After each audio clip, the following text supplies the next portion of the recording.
She left her husband flat, he wasn't tough enough. She took her boys along, 'cause they were mean and strong. They left a trail of crime across the USA. And when one boy was killed, she really made them pay. She had no heart at all, as she taught her 4 sons how to handle their guns. This is the story of Ma Barker. Sometimes your best friend do be your mom. And sometimes you're fucking normal. Like, imagine out of the pool of billions of people. You're like, no, you know who I want my best friend to be? The person that I'm already like bound to see X amount of times a year. Like, please, friends are the family that you can choose. Choose another friend. Imagine if somebody was like, hey Maya, you know what, your best friend could be your dad. Actually mom inducing. Actually mom inducing. Like, hey Maya, but why aren't you best friends with your mom? Because she's a parent. Because she's the person on whom I practiced how to lie and get away with shit. Because that's what parents are there for.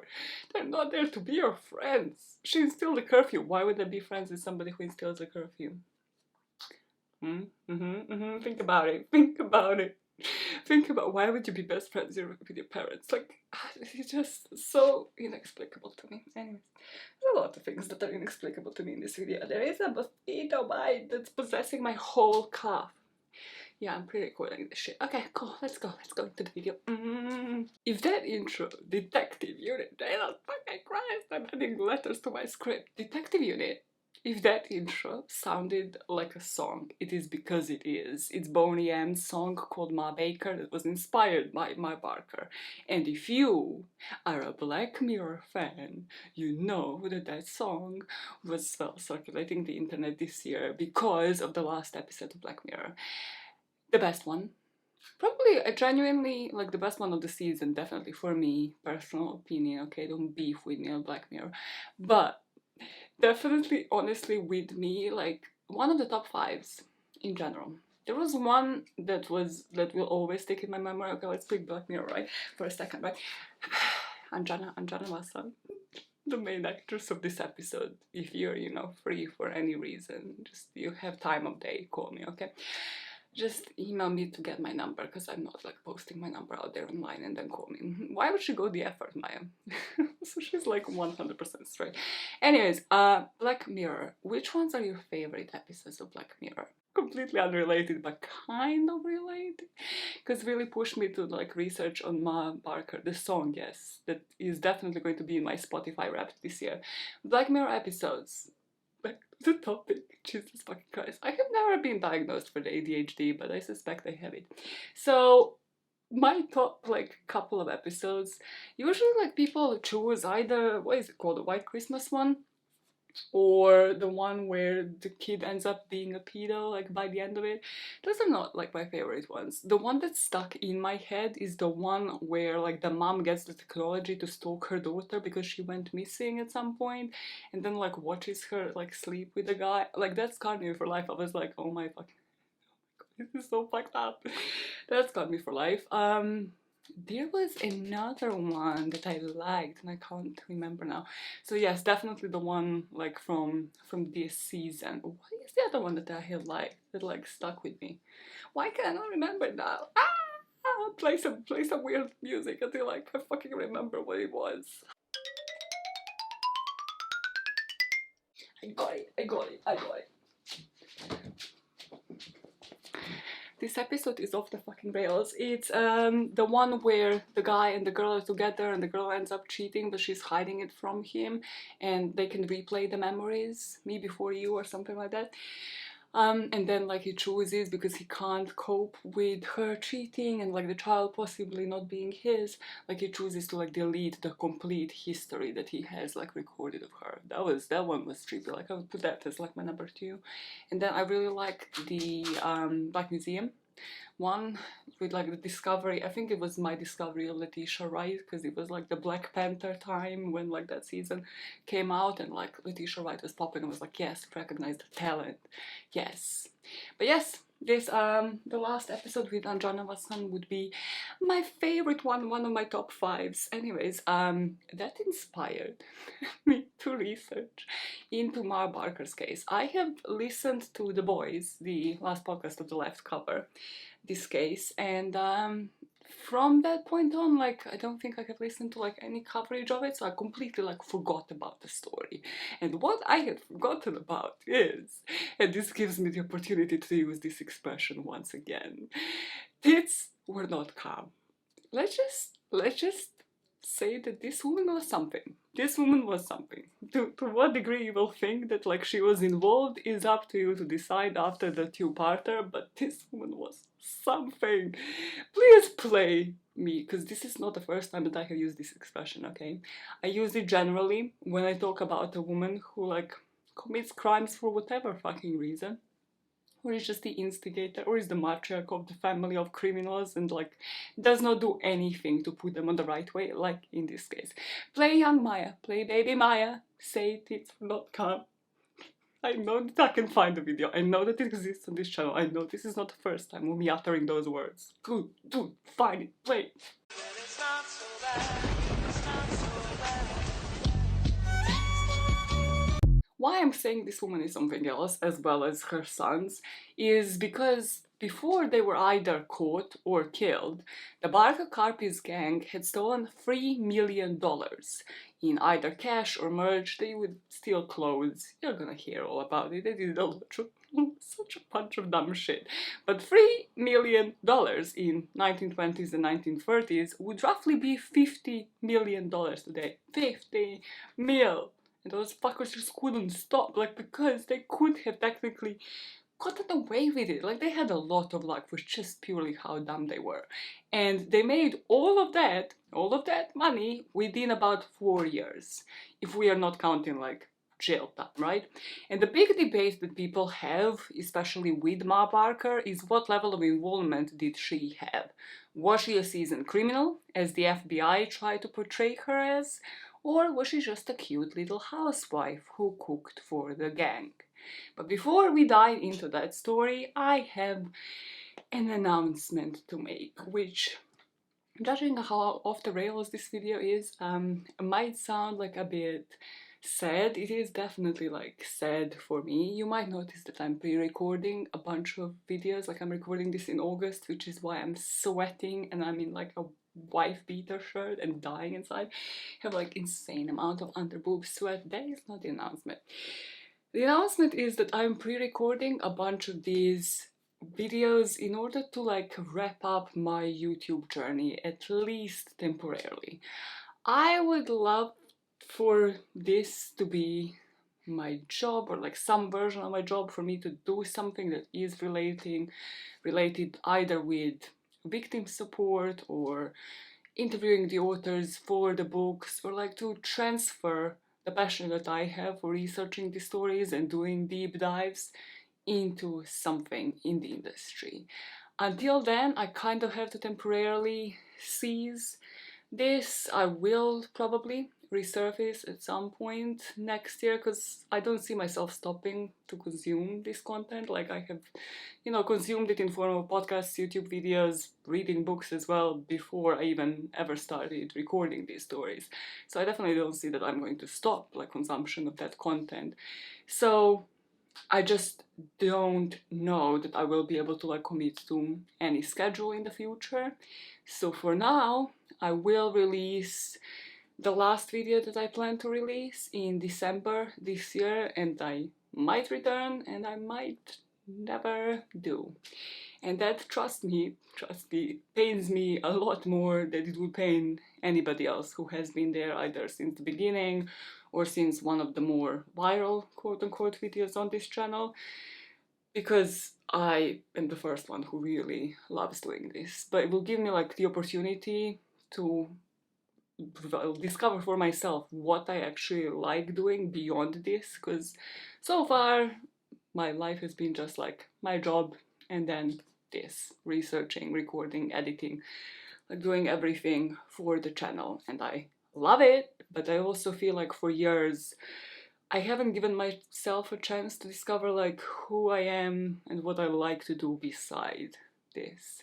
And I kind of feel like I should allow myself that and consume the content, and then if I do come back, I come back with the stories that I'm passionate about and that I would really like to do deep dives that I can then read up the books on, see it, and like record again. But I can't promise anything for now because I would also really like to like progress my career as well and then figure out what I would like to do like after, you know, the 9 to 5s that isn't necessarily this. So might come back, might not, okay? Speaking of the stories, this is such a bad segue. Such a bad segue that like I'm dying inside of how bad this is. Speaking of the stories that I obsessed with, and as an example, so bad, of a story where I did a deep dive and read a book. Ma Barker, okay? Back on topic, back on bloody topic. The book that I have used for this channel is this one, Ma Barker by Chris Enns and Howard Kazanjian.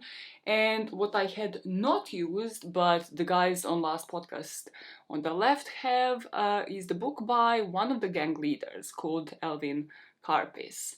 And his opening lines to the book, I just had to read this for you because this guy was one of the most self-centered people that I have ever probably covered on this podcast, right? I didn't buy this book, by the way, because obviously I didn't want to give the money, like he is dead, but I presume the money would go to his family and not like the family of his victims because the crimes were committed 1920s, 1930s, and he died in like 1970s. So I don't think what's the guy that the law was created for? One of the serial killers. Sam something. Anyways, the law that prohibits the criminals to profit from like any merch lines or like any books. What the fuck is the law? What's his name? Son of Sam. Son of Sam Law. So you were like, yeah, it's called Sam Law. No, man. No, he thought he was the son of Sam. He thought the dogs were speaking to him, okay? Like, he was a special case that I will probably never cover. Not here, not here. I don't know if I covered Son of Sam on the podcast. I don't think I have. No, just no. I'm not like super obsessed with like serial killers, okay? Who I am obsessed is this whole fucking saga that I'm about to offload on you that included, yes, a bunch of actually serial killers. Like Alvin was definitely a serial killer, just in a different format, right? Because he was part of a gang and well, would commit crimes and resort to violence his whole life. So last podcast on the left had a three-parter on Ma and Alvin Karpis and the whole gang. And I used it to structure this episode. Usually at the beginning of the videos I tell you like about the book that I have read and sort of like how great I considered it to be. I thought this book was great as a filler after I have read and well listened to the last podcast on the left, three-parter, mostly because I feel like it was all over the place. So I used it for like a bunch of factual information, so like years of birth, like childhood, and then for like a bunch of like sidelines that we are gonna go into, like the amount of crimes. It was good for like all of the facts, the data that you wanted, but it was all over the place in terms of like helping me structure the living shit out of this video that is already going to be like long, and then the second part is just going to pick up with like more crimes.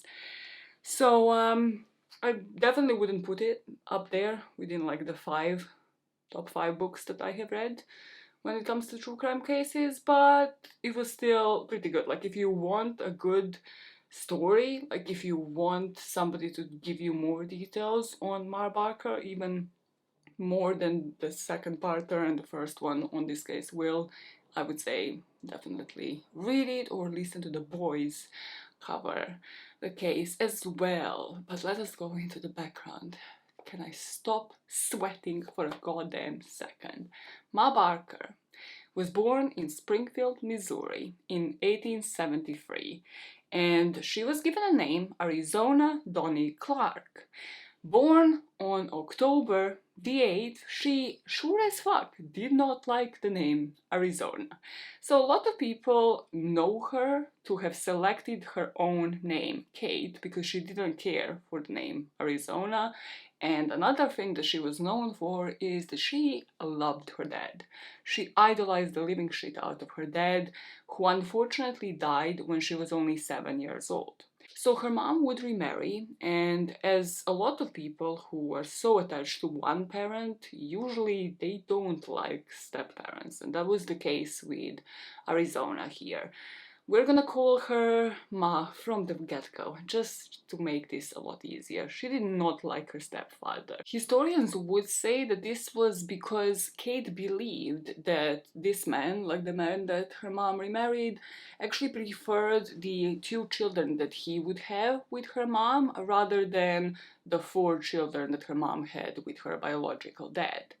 And the relationship between the two, between Ma and the stepfather, was even more strained when Ma decided to marry a guy called George Barker, hence Ma Barker, in September of 1892.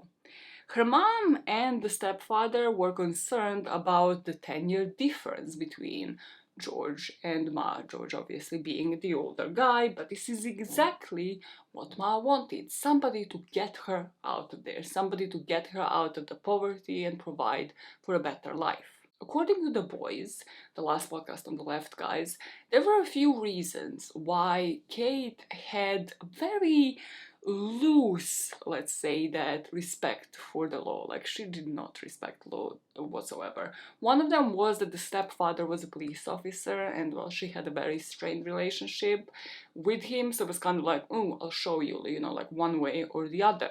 And the other one was that she always hated just how poor her family was, and then believed that George Barker is going to save her from that he's going to provide for her. And well, as we are about to learn, George is not really going to be able to do that. He was a farm laborer from Lebanon in Missouri, and it was said that he was beautiful, like as in he was handsome, that he was short but had dark complexion, had a long face and deep set blue eyes.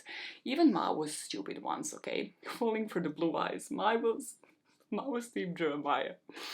Okay, it's a very niche reference that a lot of people will guess based off of my TikTok For You page. This would be very much a situation of a domineering woman versus a mild man who would listen to her and over whom she could exhibit a lot of control. So, shortly after the two of them would wed, Ma would convince George that they should move to Kansas City, which is where she believed he's going to have more opportunities. Instead, though, they would move to Aurora in Missouri, and this is where George was employed planting and harvesting corn and beans. Kate would soon get very tired of this life. She would soon get extremely tired of just like living day by day and not having enough money. And this would also lead to her completely tying the ties with her stepdad, because once she asked him to like borrow some money and he completely refused, and from that day on she refused to ever speak with him again. They were struggling to make ends meet and resigned to the simple life due to this boredom of just being a housewife. It was very well known that Ma was also into true crime stories. Ma would attend church on a regular basis, and she would be seen around town with a Bible and her hymnal, I believe it's called, like basically like a scripture, right? But apart from her visits to the church, picnics and hayrides, Ma would spend most of her time reading all of the latest true crime stories. And she was said to be obsessed over the stories by other criminal gangs at the time, like Delton and James gangs. And these would the ones that were in the news and that then like the newspapers would pick up on. However, you would think like, okay, cool, I understand the obsession to a certain degree, right? Like, I want to know like either how the police caught them or like what motivated those crimes. Ma had a very particular obsession. She would obsess over the mothers in these stories. She observed a common thread among all of them, as all of the criminals would give interviews and say how they were raised by resilient women who instilled in them the skills of this resilience and fight and like the despise for the law, which is one way to like interpret that, right? Not in a way of like, oh, their mothers could have set them on the right path. It was more like, no, no, no, no, no, this is the mother that I inspire to be. This is who I want to be. And this is where the idea forms itself for Ma. If her husband won't make her rich, she should make the kids that would. The book puts it nicely. Somewhere she acquired a need for riches and personal power. She hoped to obtain gold and glory by way of her husband, but eventually learned it could only be realized by her sons. So she starts playing the long game and starts getting pregnant and having those kids. She might not have instilled the ways of crime into her children from birth, but she's also going to do absolutely nothing to set her sons on a different path when they started showing signs of criminality. So within the next 9 years, Kate motherfucking Barker, Ma, is playing a long game. She had birthed 4 sons. The eldest, Herman, was born in 1894. I put justice for Scorpios because he was born like a day after me, well, as in October the 30th.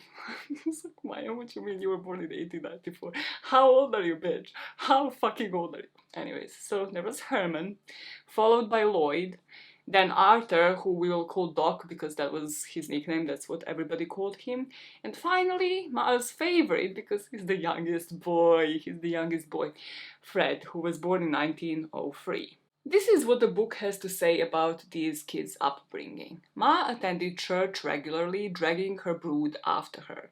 George, her husband, went as well. He was a mild, ineffective, quiet man who seemed somewhat bewildered by his domineering wife. This was especially true when he attempted to assume the guidance of the growing boys. There was a feline intensity about Kate's determination that no one but herself should be their mentor, and in her eyes they could do no wrong.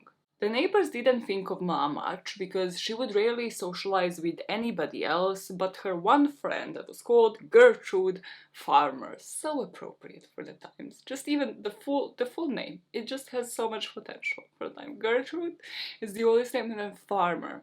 Just like a profession, you know, like you would have like baker, farmer, butcher. I still know people who are like last names are Baker and Butcher. Anyways, shut the fuck up. Okay, both of those girls, right, Gertrude and Ma, kind of hope that their husbands are going to get them out of the poverty, get them out of this place, but this would not happen. So they stuck together and just would bitch about their lives.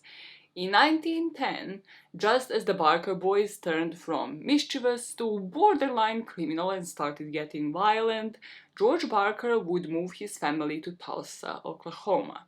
And at that time, Tulsa was a booming oil town, and this would present a great situation, really a favorable one for the small crooks. According to the last podcast on the left, boys, these oil boom towns introduced a large group of transient men. And these men, who were also like crooks and prone to crime, would spend their large paychecks that they would earn week after week onto vices. And vices would usually come with violence and crime. For the Barker boys, who were familiar with the town and its surroundings, Tulsa would provide the ideal backdrop from them to embark on their criminal journey. According to the FBI, it was during this period that Ma decided to put her plan into action, creating her homegrown gang. According to them, the FBI, Ma was the one who basically ran a crime college. It was said like she was tutoring these boys, and also not just the boys but their friends. From the lessons she would read about the other gangs, you know, when she was younger and still when the idea kind of started posing in her head, and she would like pass that knowledge onto her own sons. As the gang moved to Tulsa in 1921, Hoover was named the director of the Bureau of Investigation. At that point, it wasn't called the Federal Bureau because it wasn't dealing with the federal crimes, it was just called Bureau. In the 1930s, Hoover would become so consumed with chasing after Ma Baker and her boys that he appealed to the public for help in the matter. About a decade later, Hoover will have to appeal towards the public in order to chase after Ma and her boys with the final aim of apprehending them. He would state, "The eyes of Arizona Clark Barker always fascinated me. They were queerly direct, penetrating with some strongly smoldering flame, yet withal as hypnotically cold as the muzzle of a gun." Like, that first part took me out. I was like, is he flirting? Is he into Ma? Like, what's going on? What's going on here? Honestly, from how he spoke with Ma, I was like, you just say that you were like admiring her. just say that you're into her, because from even that one line you get that the FBI needed her to be the mastermind. They needed for the public to see that she is out there like teaching these boys how to shoot, which like, is that really what was going on, or was it just for the FBI to justify the resources they were using? And also, finally, once you hear how this story ends in part 2, to justify the end of the saga and the means that they have used to get to that end. Spoiler alert, a lot of these people get shot, okay? So it's justifying that. It's justifying, like, killing a bunch of people, including possibly a matriarch of a family, and who the public, up until the FBI gets involved, would have just seen as the old little lady. Innocent and old. Not cute. She was not cute. Nah, by any stretch of imagination, like from like the 2 pictures that are available on her online. Nah, Ma Barker could not have been described as cute. So Tulsa, right? If you are familiar with the story of Tulsa Massacre, which probably you have not read up on in history books, but might have actually heard a lot of people cover in recent years, on YouTube in particular, this town was heavily ignored at this point, providing for the perfect grounds for the events that are to take place. The version I just mentioned is the one the FBI would want you to believe. Certain people at the time that were interviewed, including the main gang members that we are to talk about, say that they knew of the sons' criminal careers, but that Ma was more of an accessory, someone who waited for them at home and would feed the whole gang. Although the Barker Carpis gang cannot be solely credited for the establishment of the FBI, their activities would play a significant role in prompting the Bureau's formation, as the Bureau tried to grapple with the growing challenge of organized crime. Along the substantial amount of stolen loot, the Barker Carpis gang was responsible for taking the lives of at least 10 people during their time in the gang, and this is not even speaking about what they have done before and how many lives they have taken before they joined the gang, especially Alvin. And several of those people will be police officers. A few inside intel bits here. The boys are now in their late teens, right? 16 plus, and Fred was only about 7 in 1910 when they moved to Tulsa. Herman committed his first crime in 1910, but mostly they really kicked it off between 1915 and 1920, so still just kind of like out of their teens, some just in their teenagers, and then Fred still like early teenage years, but he was the one who was witnessing nothing but crime, nothing but his brothers going out and burglarizing things, like stealing cars, exhibiting violent behavior from the age of 7. 7, and he was just like witnessing everything. Like, there's no other pathway for you to choose when you see like 3 of your other older siblings just like fucking not going to school, not doing anything, like fucking up the education, just being like, no, my education is the streets, it's crime. You have to think like what his perception of normality was, and what the perception of normality was for any of those kids. At the end of the book, their crimes will be listed, and depending on who would be on the robbery, they all committed various numbers of crimes. Fred is the one that has the longest list to his name, mostly because he was one, as you're going to learn, of the 4 brothers that stayed out of the prison for the longest time. 23 crimes, if I counted right, are under Fred's name, and those are just the ones that They were attributed to Fred, including robberies, auto thefts, and kidnappings. The one person with no crimes to their name was Ma Barker. 0 crimes under Ma Barker's name. Back to our timeline, the Barker home in Tulsa became a meeting place for local wrongdoers. They'd meet, eat, and plan how to commit crime. The boys were known as the town toughs before they were out of school. Their home became a meeting place for ne'er-do-wells, a crime school so successful that many of those that congregated there graduated to try it on a bigger scale, under a variety of assumed names, Joplin Globe would note in 1939. Her boys would also hang out at a local park, which is how they met other kids on the street before they brought them home to Ma. This initial group of boys would call themselves the Central Park Gang based off of the place where they were hanging out. And with the initial couple of robberies, Ma soon embraced this lifestyle. She finally got a sample of the spoils from different crimes that the boys committed, and she finally realized, like, oh my god, 9 years of just pregnancies and labor and getting these sons out of my motherfucking vagina finally paid off, because like this is everything that she wanted ever since she was a little kid. She reveled in the fur coats, jewelry, and silverware, the book would state.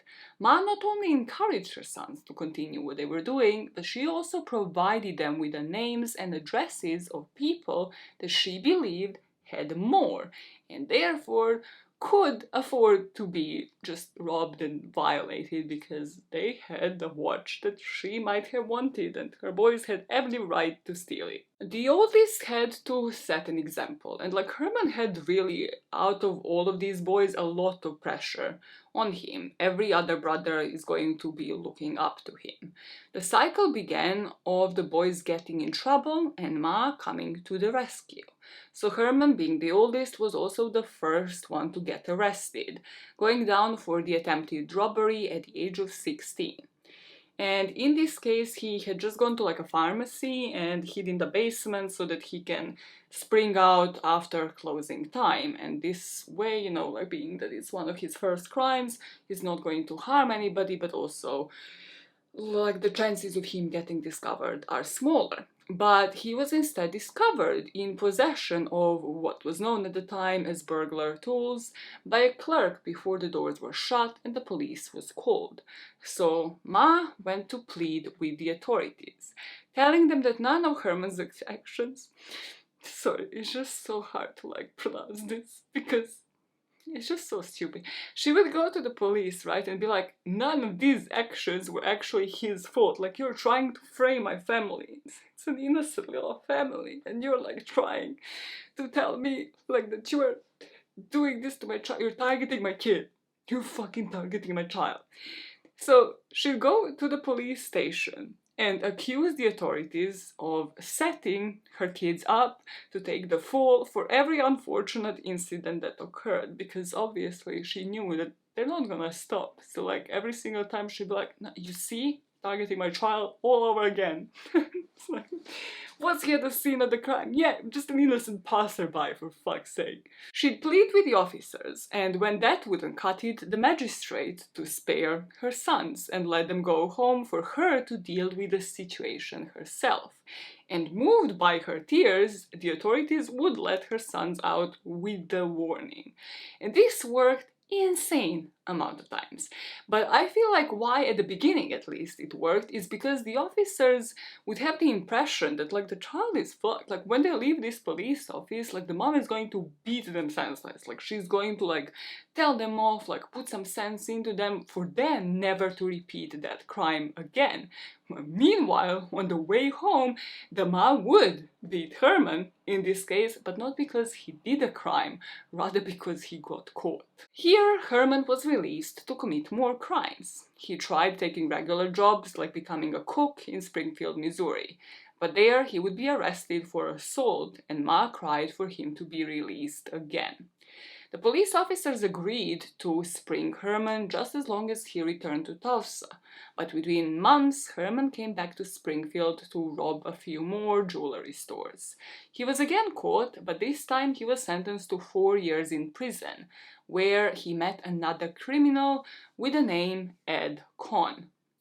Herman was 22 by this point, and even though he was of age, it is known all of the Barker boys were short kings. So, short but mighty, and considering he is in jail, you know where this is going. We have our first prison break of the day. Ed and Herman would hide in a small airlock-tight cage between the cells and the jail bullpen so they can jump out and surprise the jailer.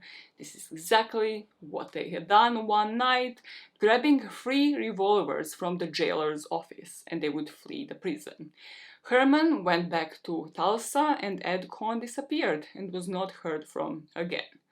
Herman would work with another criminal to carry out robberies at a jewelry store, a pool hall, and a clothing store in Billings.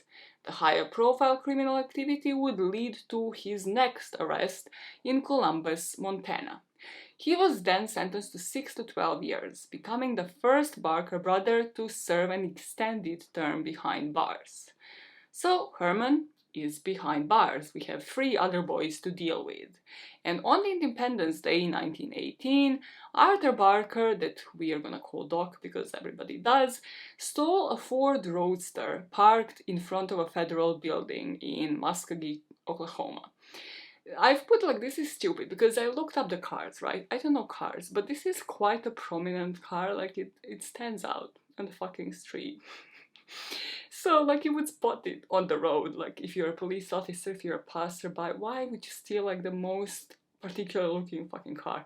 His act of stealing this car was swiftly succeeded by an arrest. Meanwhile, Ma had intentions to employ the familiar tactic, like to plead for her son's release through the same routine.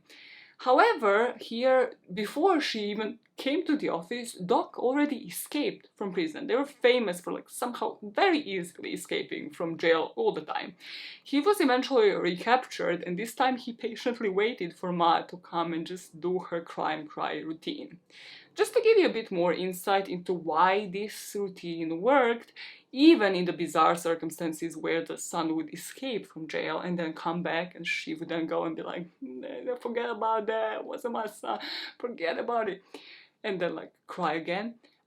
Decades later, there will be an interview with the filing clerk who remembered watching Ma Barker, like watching her enter the station and then watching her exit, usually with her son at hand, right? And he said like she had an old lady gait when she would be entering. She would just be like very frail, very just like, you know, like a composure of an old lady who just wants her son to get back home with her. And then she would turn into a motherfucking villain as soon as she would get to her car and be on her way home. In a few moments, she transformed from a somewhat feeble grandmother type to a hearty, rather spirited woman, the clerk would say. At the time when she wasn't getting her boys out of trouble, she was getting under a man. She was in her whole face, guys, okay? According to the FBI, they put this in a nicer way. She would be romantically involved with various Tulsa neighborhood criminals because they all subscribed to the same loose morals. Speakeasies were her thing, so she would get to a speakeasy if you were to buy her drinks, if you were to show her, you know, like how thick your wallet is, how big your dick is, mostly the wallet thing, actually, she would end up in your bed, right? Yeah, wouldn't you wish that you were in 1920s Tulsa, Oklahoma? Said nobody ever. Literally nobody ever. What I love a lot less about this time is, speaking of romance, right, how her sons were the target of her jealousy, really. This is where we get into borderline incestuous vibes, because Ma was said to be extremely jealous of her sons bringing any women around, telling all of the new girls that her sons would eventually turn on them, all so that she can keep the boys to herself. Herman, he had a woman actually, like he would marry eventually, and this woman was probably one of the more famous names as in the more famous female names in this story. Her name was Carol, and this is what Ma thought of Carol. She didn't like the idea that Carol knew so much about the crimes that Herman and his associates committed. "They'll turn on you," Ma warned her sons about the opposite sex. "There's only one woman you can count on to look out for you, and that's me." Ugh, this is... I have to portion it, because there's so many of these borderline essentials sidelines that I had to portion it for the video. So this is not the first or the last time that you're about to hear about how Ma communicated with her sons and what she thought of the women that they were with. As we know, Doc is now in jail. Ma does her cry routine and it works, because it's his first arrest. So once he's out, he stole 2 more roadsters, so like the same car that he stole before, and he ended up in Tulsa County Jail once again. From there, he and 17 other prisoners escaped on Valentine's Day 1920 using a handsaw and sulfuric acid. So like the acid was used again to like make the bars, I believe, like easier to cut through. It's insane how easy like all of these prison escape sounds, because they just would find the tools and then would cut through the bars and manage to escape. I don't know, it's a wild fucking time in 1920s and 30s. Once they sliced through the cell doors, the inmates proceeded to get to the rooftop, where there was a 130-foot rope that was strategically placed for their use. They slid down the building and got to freedom. And it is uncertain, but a lot of historians especially like believe that Ma was one of the people that was providing them with the means towards escape. Doc was caught again 5 days later, but this time Ma pleaded directly to the owner of one of the roadsters. It was said that she would wrung her hand, like she wrung her hands, which is just such a... it's such an image of like this old lady trying to intimidate this owner of a car. She would sob and made the car owner so uncomfortable that he withdrew his complaint just to get her out of the room. Meanwhile, Herman had been released from state prison in Montana on parole and had tried going straight by getting a job as a dishwasher. All of the boys are out. What a beautiful time to be alive. Except it's 1920 and prohibition is happening. So nobody can drink. That's already a fucking bummer, because you're poor and now you can't drink as well. What the fuck, what do you do with your days? The summer of 1920 was when prohibition had begun. Prohibition being a ban on the alcohol sale in an attempt to reduce crime. What prohibition led to was bootlegging, illegal distribution of booze. This family, headed with Ma, sure loved to drink. Herman worked with a bootlegging gang out of Minnesota, and it got him in on the next job, robbing jewelry stores. This was never the crime that they were into, so by September, Herman and another convict tried robbing a store for about $4,000. This is about $60,000 in today's money in merchandise.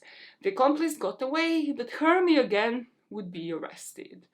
Despite being only about 5'5", Herman was known as a highly intimidating inmate in prison. He was always a grumpy son of a bitch, he would walk around swearing, and across his chest was a rather disturbing tattoo that read, "A boy's best friend is his mom." Sometimes I fact-check things, purely because I don't want to believe them, but the book confirms this. This was this man's tattoo. I couldn't find pictures. But yeah, upper chest, also like where you can see, when he puts a white beater shirt on, you can see it's like mom. Which, please, this is a message to my brother, okay? I have a younger brother. He is the only brother in the family, it's a baby brother, okay? This is how I see you, this is how people see you. Because of your closeness with your mom. It's sickening. You don't have to talk to your mom every day. You don't. It's why the girls will not want anything serious with you ever, or want to go home with you, because they notice how sickening of a relationship you have with your mom. Stop it! Stop it! Or just tattoo yourself so they know. It's borderline incestuous.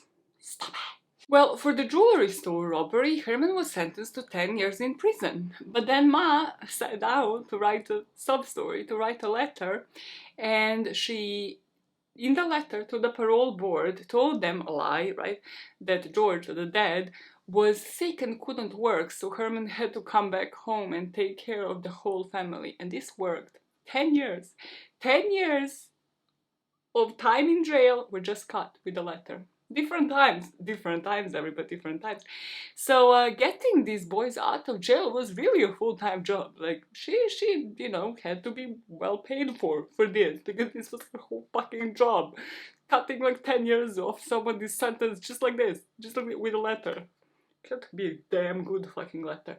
Because while Ma was preoccupied with letter writing, these fuckers would rob clothing stores as well, which is one of the more bizarre parts in the story. There's a lot of bizarre parts, right?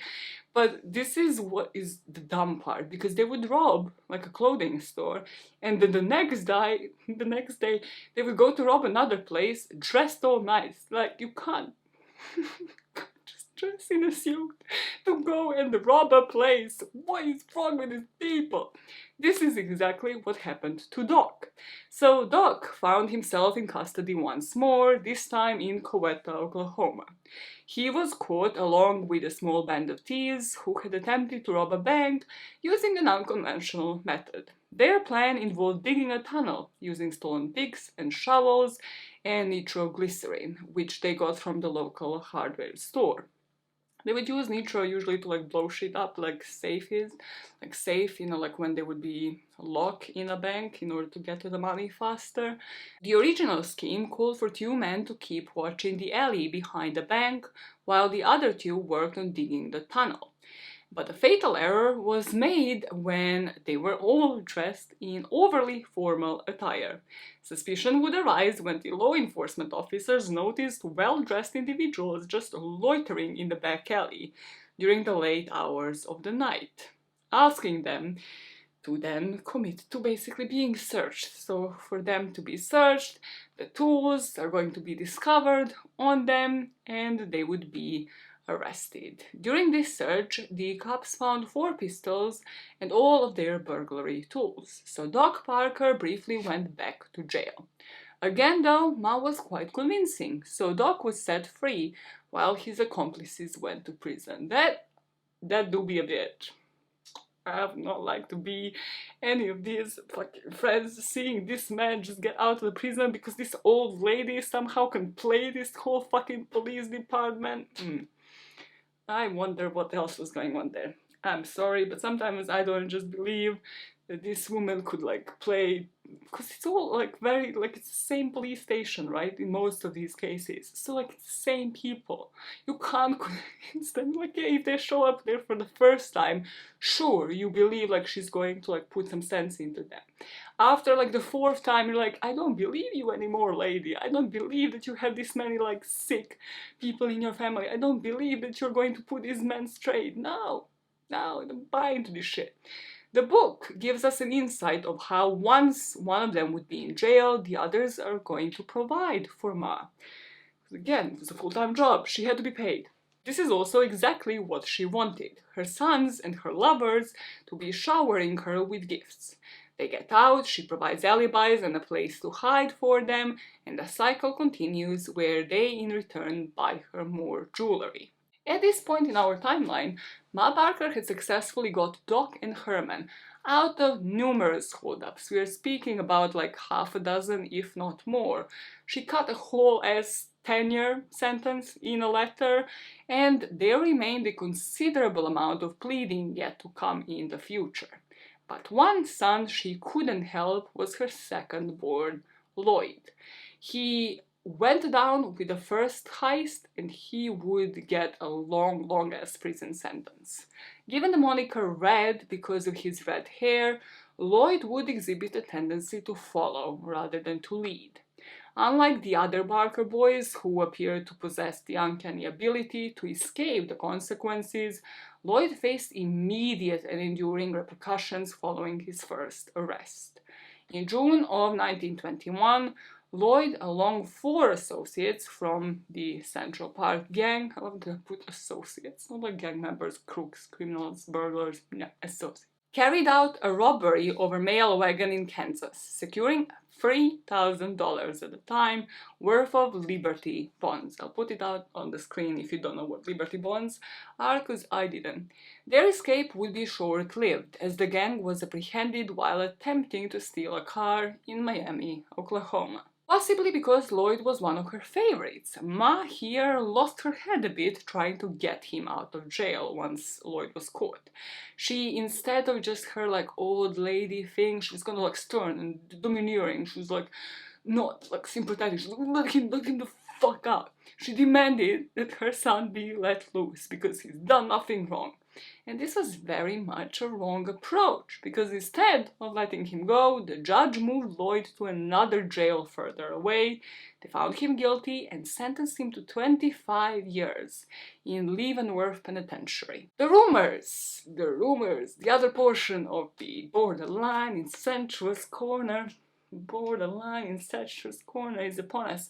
The rumors were that Lloyd and the man might have been more than best friends. They started here because of a detective that, again, just like the filing clerks and stuff like that, gave us some inside info. Lloyd would write letters to his mom in a tone that was described as almost sexual. The tone of the letters was like sweetheart. You would think that he was writing to his girlfriend and not his mother, the detective would say. And this, of course, led to the speculation that Ma Barker had sexual relations with her sons, but only her second and fourth. So only Lloyd and Fred, the youngest one, the favorite, never her first or third. Which, if you are first and third, if you are Herman and Doc, like, are you offended or are you relieved? That's all I wanted to know, like, out of this story. I'm like, it's just like, why doesn't the mom write to me in this way? Or are you like, thank fuck, because this is fucked up. I don't want the tattoo over my chest. I don't want to have to, like, suck up to my mom in this, like, borderline incestuous, but gross up. The next couple of lines in my script, they were devoted to their mother in a strange sub kind of way. As a sub, nothing wrong for you to write letters like these to your dom. As long as your dom is also not your mother, does everybody else need a shower? Let's just all collectively shower. Or not. This story is borderline sexual every step of the way, or not. Let's just not have an orgy like with like all of your followers and listeners and all of that. Yeah. To wrap up on Lloyd, he was sentenced to 25 years in prison. He did most of that time and was granted parole in 1938. He would, after that, work as a cook in a prisoner of war camp in Michigan during the Second World War, and he would end up being murdered by his wife in 1949 during a mental break. The book goes in detail on this and like about his wife and like his release from jail. I'm going to just give you a debrief. Like, the wife would plead not guilty by the reason of insanity, and she died in 1986 at the Colorado State Insane Asylum. Lloyd is still somehow going to be the last surviving Barker boy, because as I mentioned, their lifetime of crime only lasted about 4 years, if you don't count the times they spent in jail. The book lists all of the known heists for the 4 boys. As I said, Fred had the most under his name, but in total we are talking upwards of 60 crimes, and we are gonna go into all of them. Imagine, you should have seen your face. You should be like manically checking the timestamp of the video. How long is this video? No, we're not. Like, I know I like long form, but like, bro, like, relax. I'm just going to highlight some of the crimes, because you're going to see the pattern and you're going to see the escalation real quick. Like, we don't have to go into 60 of them for you to realize exactly what they did wrong and what would get them caught and how it escalated and their thought process in the whole saga. But also, I'm going to try and tell you Ma's involvement in a bit more detail, because when the last podcast on the left covered this story, there was about like at least episode and a half out of like 3 where Ma was just not mentioned whatsoever. And I'm going to try to kind of like make it as involved as possible for you to see that yes, the truth lies somewhere in between. Like, Ma probably wasn't like the most wanted and the most deranged criminal of all times, the way that the FBI wanted you to see her. She also wasn't like just as passive of a figure as the other extreme, like the other people want you to see this story as. With Lloyd out of the picture, the focus is going to be on the remaining 3 brothers.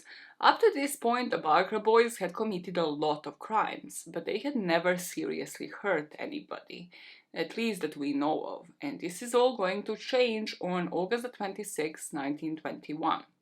On that evening, Doc and his gang members devised a scheme to rob the safe at the Fuller Construction Company in Tulsa. There was a 68-year-old watchman, Thomas Sherrill, who tried to stop them, and with no hesitation they opened fire, shooting this man down after firing multiple shots, both to his chest and head.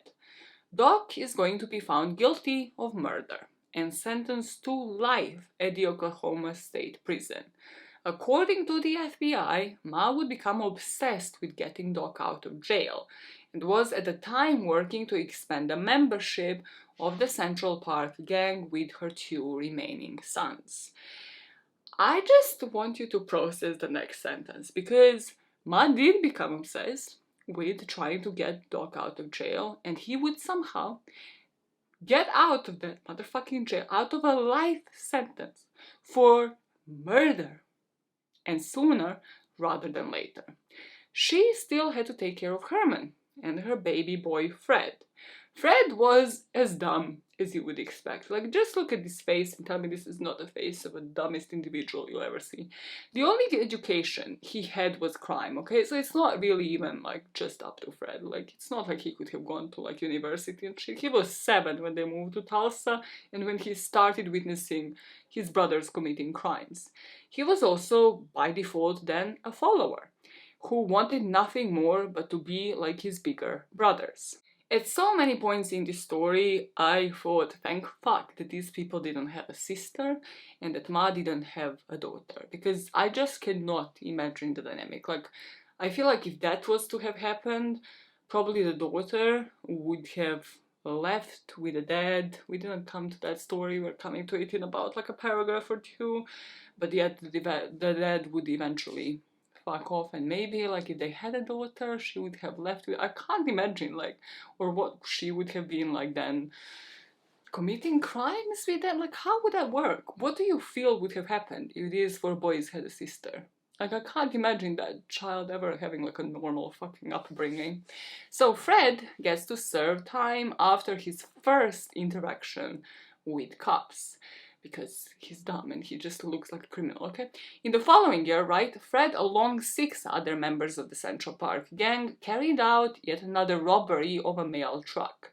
And this time it would be in vicinity of Miami, Oklahoma. Shortly after, Fred and other outlaws targeted a group of individuals engaged in a poker game at the auto repair shop in Tulsa, making off with just $600. I mean, that's about 9K today. Still, at the time, not that much. During the aftermath of the poker heist, law enforcement officers would find Fred, and upon his surrender, they would shoot him in the hand. And this would be said that maybe because of the behavior, maybe because they would refuse to surrender, sometimes in that kind of heist and trying to apprehend them, they would still shoot, but just not shoot to kill, rather just shoot in their arm or a leg. Fred would receive a 5-year sentence in a reformatory, but his release came after only 2 years. His freedom was short-lived, as he was promptly arrested once more, this time for a bank robbery and forging a money order. To say that this boy didn't know what he was doing would be an understatement. So at this point, with the boys in and out of jail every few months, Dad is finally going to pack up. For years, whenever he was faced with their behavior, whenever a neighbor or even a police officer would approach him, be like, hey, I heard this about your boys, what the dad would say is, you'll have to talk to their mother. George would say, just shrugging his shoulders, she handles the boys. So the quiet husband is just watching everything unravel, watching both of his wife and his kids turn into like homicidal psychopaths, and decides to get the fuck out.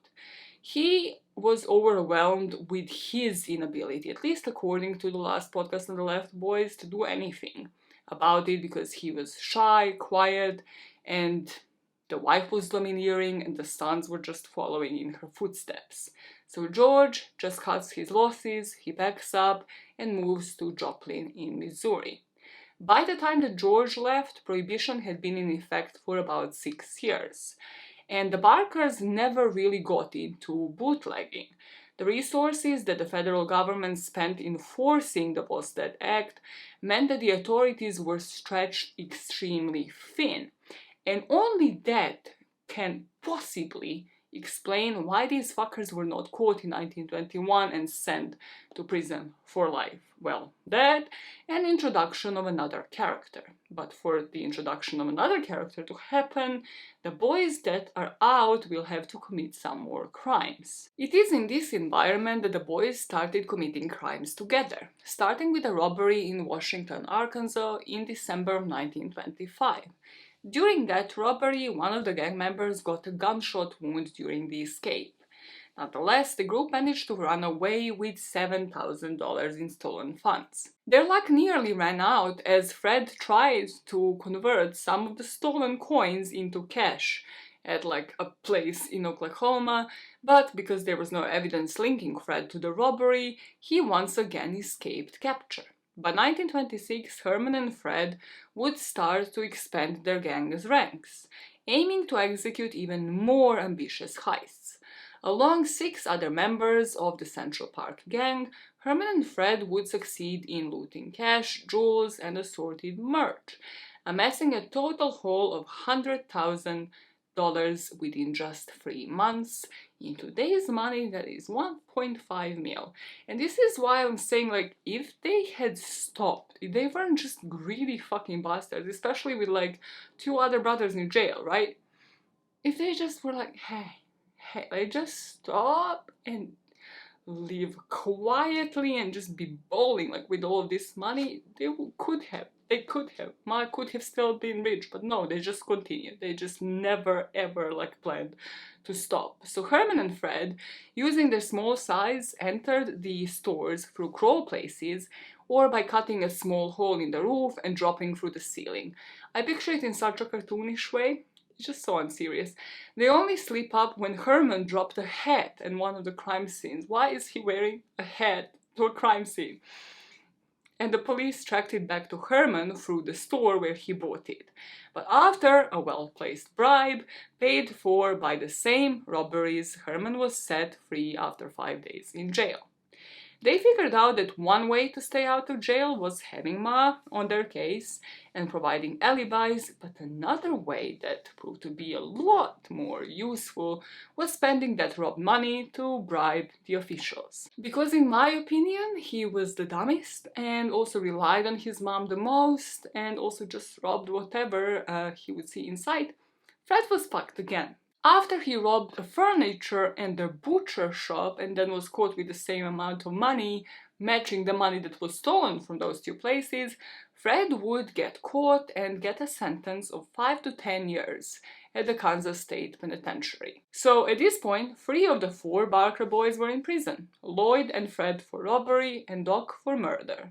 Despite being alone, Hermie did not slow down. Herman is riding solo Jason Derulo style. If anything, actually, both the audacity of his heists and his recklessness seem to escalate with each crime. Riding solo, solo, solo, riding solo, solo, riding solo, solo, solo. Within the span of December 1926 to January 1927, Herman would carry out a string of robberies, including the jewelry store heist, a Christmas Eve bank robbery, another bank robbery on New Year's Eve, and yet another bank robbery in Jasper, Missouri. He would embark onto this crime spree with his wife Carol as well, who appeared to just have no qualms about joining in on it. On that last job in Jasper, though, Herman was shot and arrested, but he escaped 2 weeks later by making a hole in the jail's roof. Herman's recklessness would escalate even further, and in July, the situation would spiral out of control. His downfall began when he attempted to cash travelers' checks in Wyoming, which he had stolen from a bank in Buffalo, Kansas. Herman's efforts would raise suspicions because the vigilant clerk was skeptical because Herman used the name R.D. Snodgrass, and this clerk alerted the authorities. Herman would flee the scene, but a deputy would eventually catch up with him and pull him over. When Deputy Osborne attempted to open Herman's car's door, Herman drew his .32 caliber revolver and fired 2 shots before speeding away, leaving the deputy injured on the side of the road.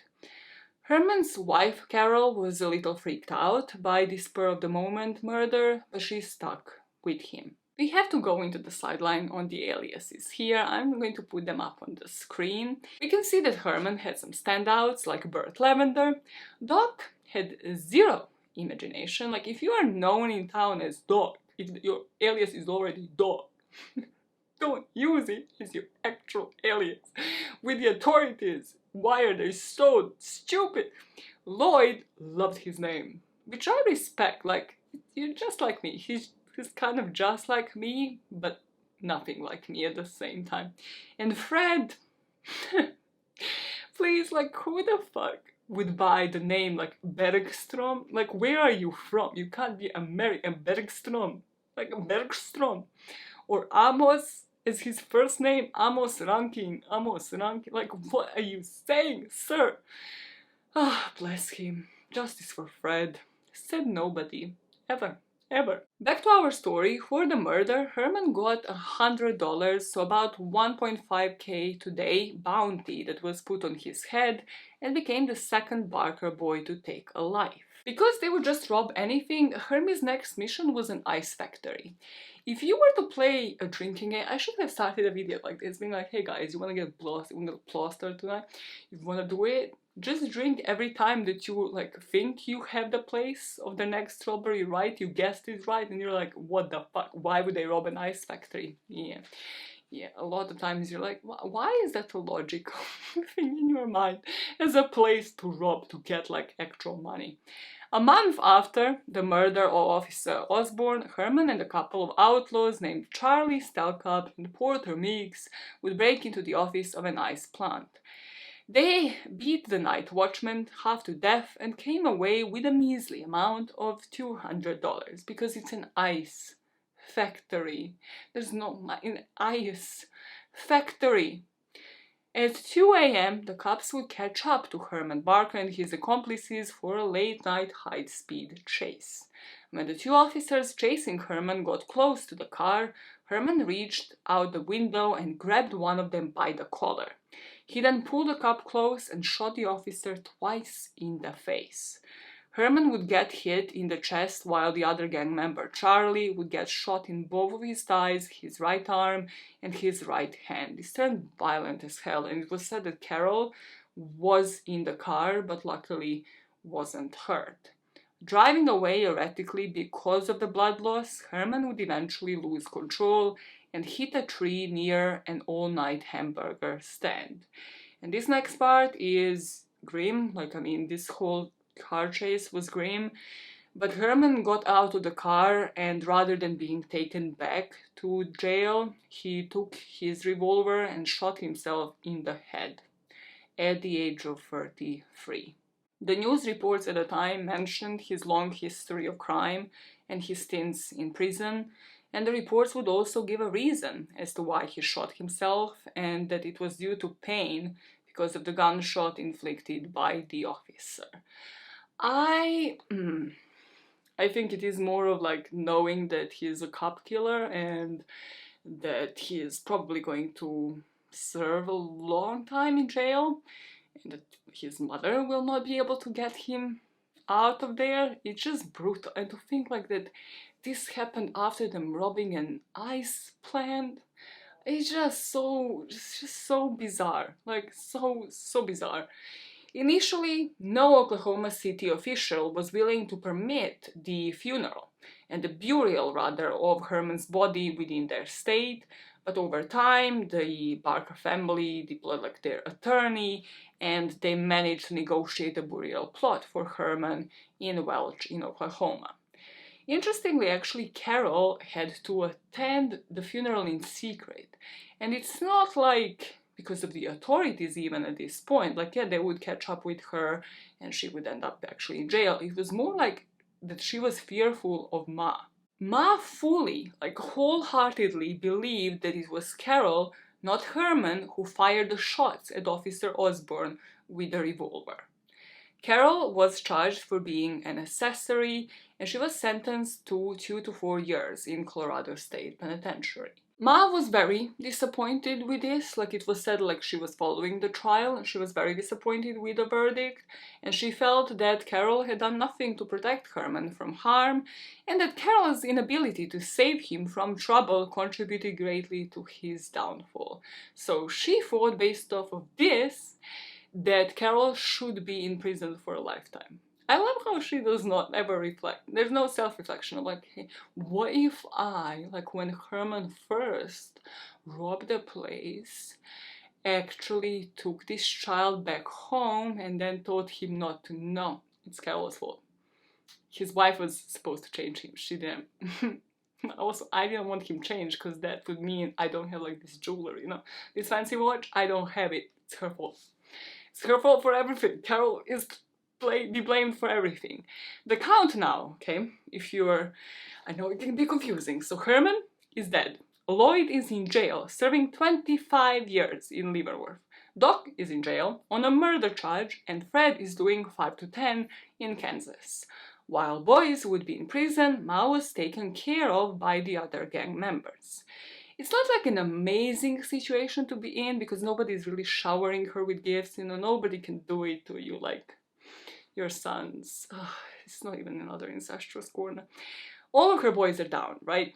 And this is technically not a goal. She needs to like keep it going. For that, the boys need to keep committing crimes for her to be rich and to be living lavishly. This is when Fred comes through. He was a follower, after all, and it is at Leavenworth that Fred Barker made the special sauce that the Barker gang needed this whole time. And this special sauce was Alvin Old Creepy Carpis. Alvin Carpis defied the typical image that was associated with the Prohibition-era gangster. Many people would note that he was quite polite. He wasn't like very violent or like aggressive in his approach. And people kind of said like he looked more like a businessman, like an accountant, rather than a criminal figure. About his nickname, though, people said that he was called Old Creepy because of his overall appearance, which had a tendency to unsettle people. Like his face was just kind of droopy to the side. You just know that he was not getting any dates voluntarily. Another reason why he was considered to be creepy, and I found some interviews with Alvin, is he's the one that also wrote the book that I have said that the last podcast on the left had used from the beginning of the video, right? To spoil it all for you, this man would, in these interviews that I have watched, talked nonchalantly about killing 10 plus people. Like actual serial killer. And there is no remorse, there is no emotion. He will later in the story just say like, well, kind of casualties, like, oh, he had to be means to an end, like, fuck, he had to kill these people in order to get the money. It's just collateral damage. He would just talk about it like in such a nonchalant way where you're like, bro, like you killed people. You took human life time after time. There's nothing. There's nothing behind his eyes. Elvin Karpis was born in Montreal in 1907 and began his life of crime at the age of 10. In 1917, he was an 18-year-old who had spent much of his youth in and out of reform schools. He also made another friend, like somebody that he was looking up to, and with this person they would break into grocery and hardware stores, they would take money and merch, and before the law could catch up with them, Elvin's dad would move the family to Chicago. So he, from the very early days, had somebody who kind of taught him the ways, and also saw that moving from place to place can make someone avoid the law and avoid the repercussions. So at the age of 18, he returned to Chicago and to crime. He would sneak aboard trains and then they would kind of like dispatch him to different cities, and during his travels he would familiarize himself with the merchants who would bring in the most money and then would further go and rob those stores. So by day he would run a hamburger stand, and by night Elvin would rob warehouses, stealing whatever was stored inside, just random shit like pocket knives and tires. After that, Elvin would ride the rails for a little while, traveling through the American Midwest by hopping on and off freight trains. After the railroad police caught him out, he was sent to a reformatory on a 5 to 10 year sentence. And this is when Elvin's true education in crime would begin. At the Hutchinson Correctional Facility, Elvin would meet another criminal called Lawrence DeVol. Now, DeVol is going to be a crucial part in this story because he just happened to have been raised in Tulsa, where he was the member of the Central Park Gang since the age of 12. DeVol's criminal journey actually began with larceny at the age of 13, but by the time that he reached 24, he progressed to a bank robbery, leading to his imprisonment at Hutchinson Correctional. His bank heists in Iowa and Ohio had netted him early $300,000 in stolen wealth. That's about $4.5 million today. Being a few years younger, Elvin would look up to DeVol, not only for his criminal exploits, but also for his extensive knowledge about breaking into banks. This is when nitroglycerin comes into play again, having helped DeVol break into some safes, rather like blow them up, a critical advantage for any seasoned burglar. And this was essential knowledge for Elvin to acquire to avoid any accidents and to speed up the robberies. Because ultimately you need a method to forcefully breach those walls. And unless you have a skilled safe cracker who can listen for the precise moment to crack the safe open, you need a different approach.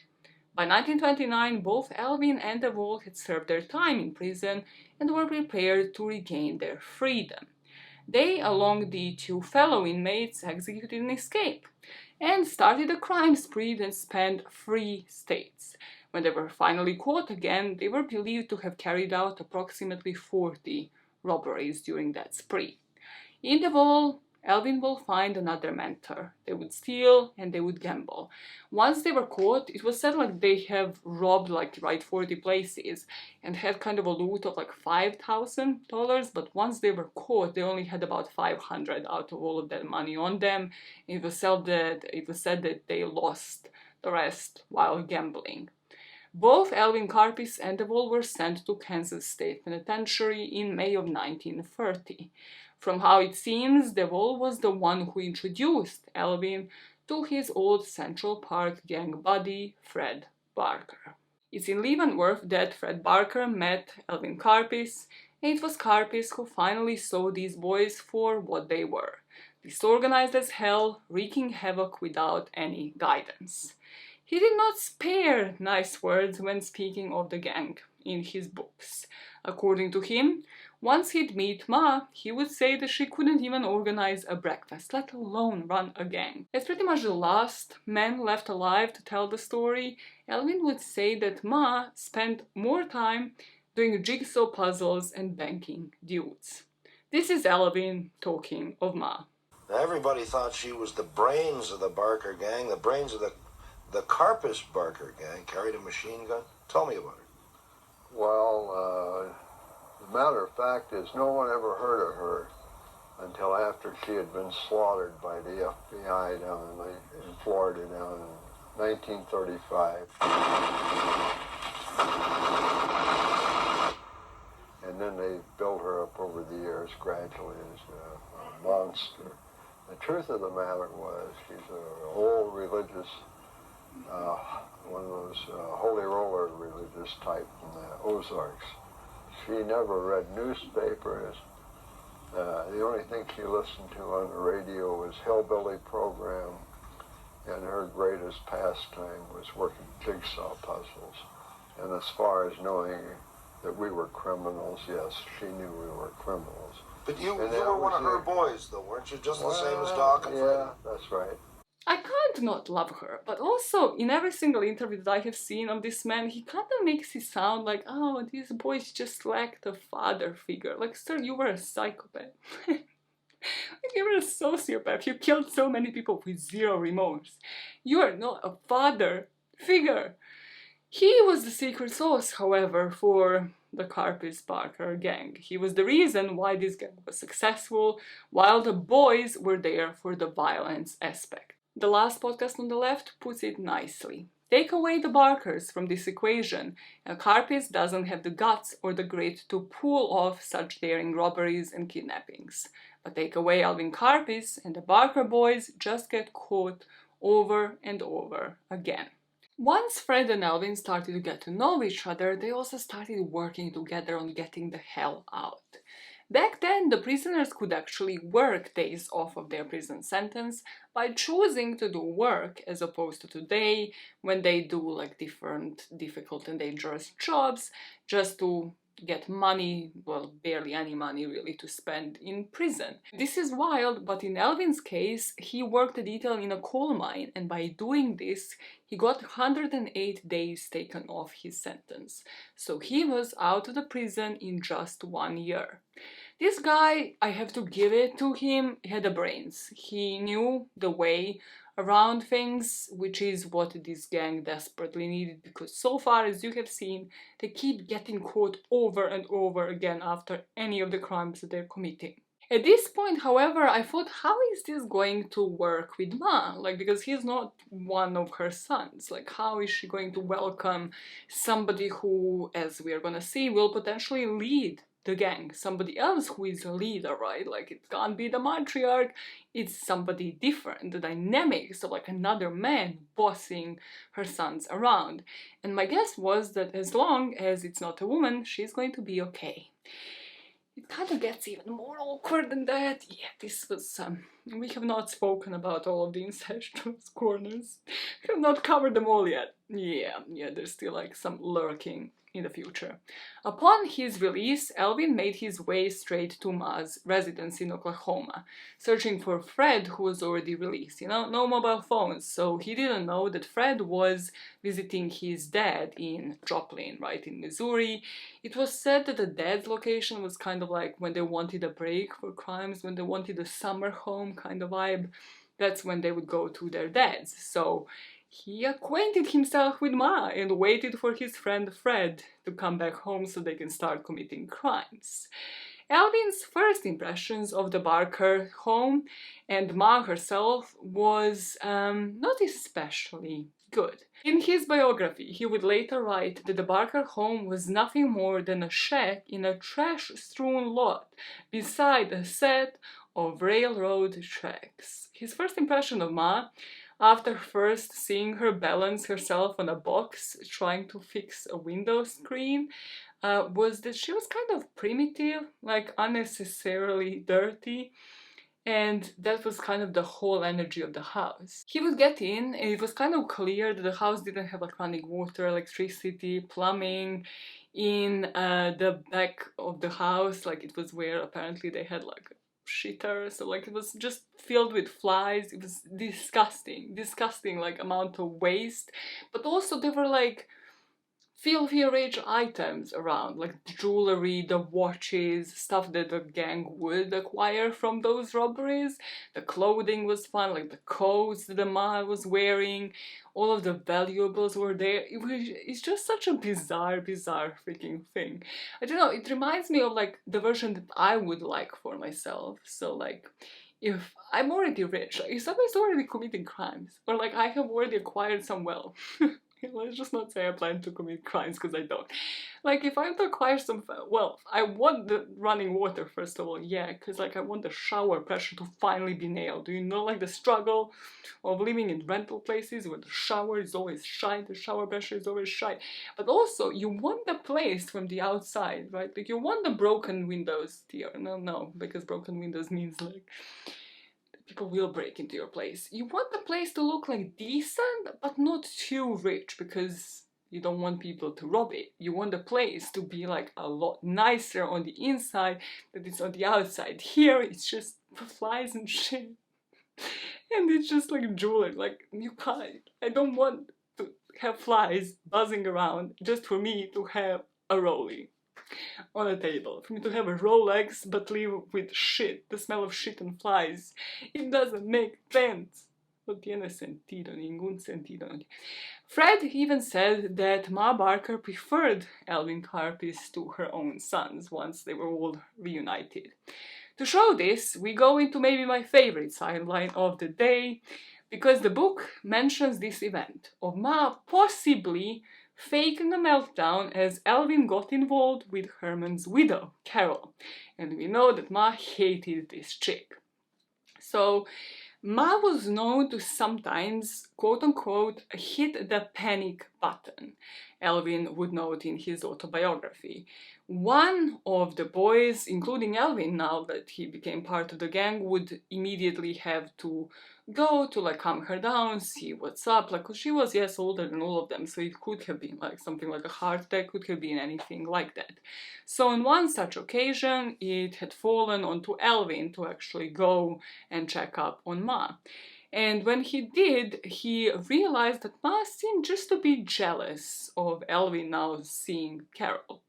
It was said that she was jealous of Carol and wasn't shy about telling Elvin what she thought of her. So Elvin would return to like where they're eventually going to live, but before he left, he promised to escort Ma around Reno, Nevada in the near future. She was not opposed to employing whatever means necessary to keep her boys away from their women.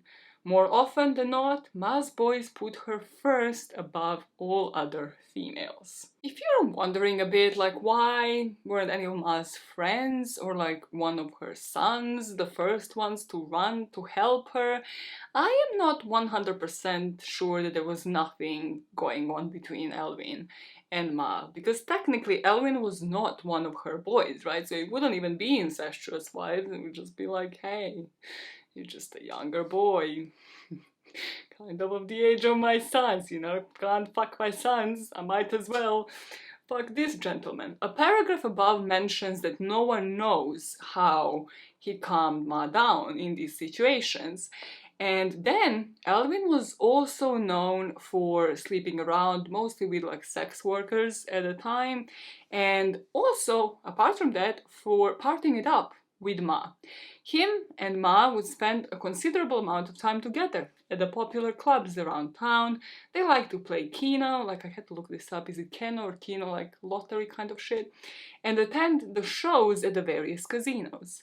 In Reno, Elvin would say, we felt 1,000,000 miles away from Minneapolis and all of its problems. I can only speculate on what was going on between Ma and Elvin, and I don't like to imagine an old woman from the 20th century getting railed, but she definitely was doing it with somebody, okay? Because Ma Barker was also at the time starting to seriously date, it was a serious relationship, a 70-year-old man called Arthur Dunlop.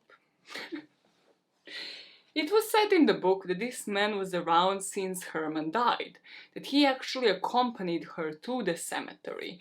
that she met him at the club, and that from the moment that she met him, she never let him too far out of her sight. That it was said, like, even during the funeral, George, her ex-husband, right, like, wanted to chat with her about, like, who is paying for what in terms of the gravestone and all of that, and that Arthur Dunlop was there, and, like, the mom was basically, like, always keeping him just next to her, just, like, glued to her, body to body, old bodies doing it, love it, gross. Arthur was also known for drinking a lot and was unpleasant to be around, and this, pin that in the back of your head, as he's become somewhat relevant to this story a bit later. When Fred now returned to Tulsa to meet up with Alvin Karpis, he would bring along another criminal named W.H. Greers, as known as James Edward Creighton. So let's call him James.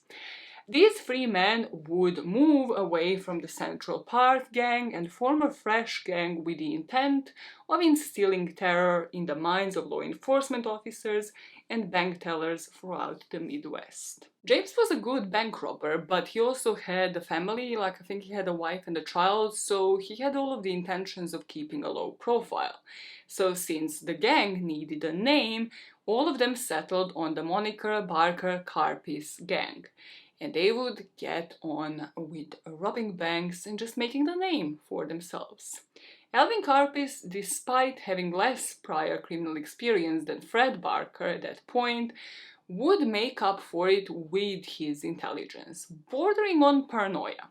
And because he was paranoid at all times, because it was very hard to convince him on the next job, he was by default going to become the leader of this gang. So at the time, this is truly a gang of two and a half people, like if James is around at all times, because like the rest of, the Barker brothers are either dead or in jail. They would start off with jewelry stores in Oklahoma, but because they were already well known to the local law enforcement, when these stores would get robbed, then the authorities started harassing Ma. They moved Ma and Arthur to this farm that was just outside of Thayer, Missouri, and this refuge would have security measures. But security measures of the time meant that there was like barbed wire, and then there was a cable connecting like a bell at the front door with the actual door. It's just completely inexplicable. Like passing it by, you're just like, why is there a cable running between this doorbell and like all the way through the house? Like nothing suspicious going on here, definitely not a gang happening. But Ma loved this place. She loved the quiet, she loved that the police was not harassing her ass, and the gang just moved on, right? Like many gangs of that era, the Barker Karpis gang didn't really maintain a fixed roster of the members. They would often enlist outlaws for specific jobs, and these freelance criminals would then typically move on to the next criminal endeavor, another gang, or meet a violent end. For their initial significant heist during the Barker Karpis crime spree, they enlisted two individuals named William Weaver and Jimmy Wilson. This was to get into a bank in Mountain View, Missouri. It was 1931, and this bank robbery was not glamorous at all. They actually broke into the bank at about 3 in the morning and just waited for 6 hours for the bank employees' arrival in order for like the safe to be opened. It's important to know that this was a two-man crew, right? So law enforcement would arrive just as Karpis and Weaver were jumping into the getaway car. During their car chases now, with Alvin heading their gang, I believe that he was the one to suggest this because I haven't read about this in their previous heists. So they would have like a pack of nails, and then they would scatter them on the road behind them so that the police cars that are following them, get their tires onto those nails. The tires are flat, the chase is immediately stopped, and they lose the trail of the whole gang. So this is exactly what happened here, allowing the gang to escape with $7,000. It's about $130K today. and minimal disruption. This is Alvin speaking about robbing banks and the excitement that it gave them, and if I'm not mistaken, speaking of this robbery in particular. Decided on bank robbery. I Stick through the window and go in there and take what it was I wanted out of there. Maybe destroy a $50 window for a $3 object and things But like somewhere you decided on bank robbery. I think it was you who said the biggest celebrities in the 20s were the bank robbers. Well, Did you want to be a celebrity? The burglars. The burglars. Well, they held a fascination for me, sure. The safe cracking part. It wasn't so much, I don't think, that being a celebrity, because to be a celebrity, you had to be known. You can't do that kind of business and be known without going to jail. You were a violent man. Or if you had to be, you were. I've heard that said, yes. But I'm not trying to diminish it or evade your remarks. At times, yes. You once are quoted as saying you liked a little bit of excitement. Even bank robbing could get dull.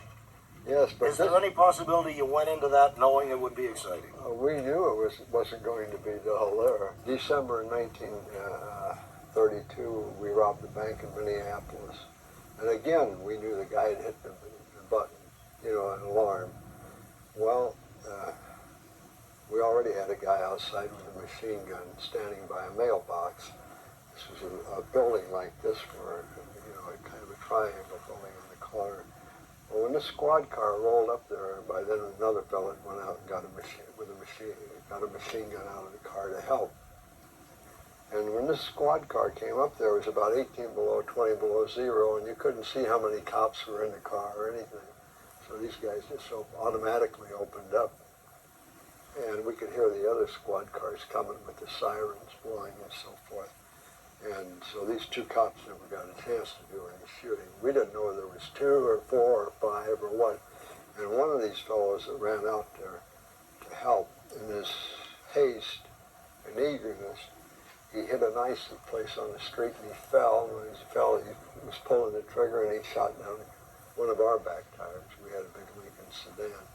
So, and then when we got out there, the shooting was over with. Could you guess? You ever lie in bed at night and say, I wonder how many men I've killed? Well, sometime I've counted them up, but I'm not going to tell you. Okay? What difference does it make? There was a few people killed in the robberies I was in. They claimed when I was arrested, they accused me of killing 14 of them at various stages. You would have been an accessory. Anyhow, that's if that was it, that would have been good. I mean, I wouldn't have been so upset about these charges, but for some reason or another, they'd always say that it was me that did the shooting. About 2 months later, Alvin and Fred would rob another clothing store. I believe they did this just for the excitement, because they could technically walk in and have the money to buy clothes, but no. Instead, they would steal about $2,000 in garments. And this robbery would lead to the gang's first fuck-up. Can you guess why? Yeah, because they would wear those clothes the next day. This time not to another robbery, but to a car mechanic. And the car mechanic realized, like, hey, these were the clothes that were reported stolen, and he alerted the authorities. The first officer on the scene was Sheriff Ray Kelly, and without a second thought, Alvin and Fred started shooting. They shot this officer in the chest and the left arm, and they left him there to bleed out, and Sheriff Kelly would die before the ambulance could save him. So Fred is now a cop killer himself as well. The gang would leave their hideout because of a cop kill, and they would take them out to a safe house for outlaws in Joplin, run by a man named Herbert Daffy Farmer.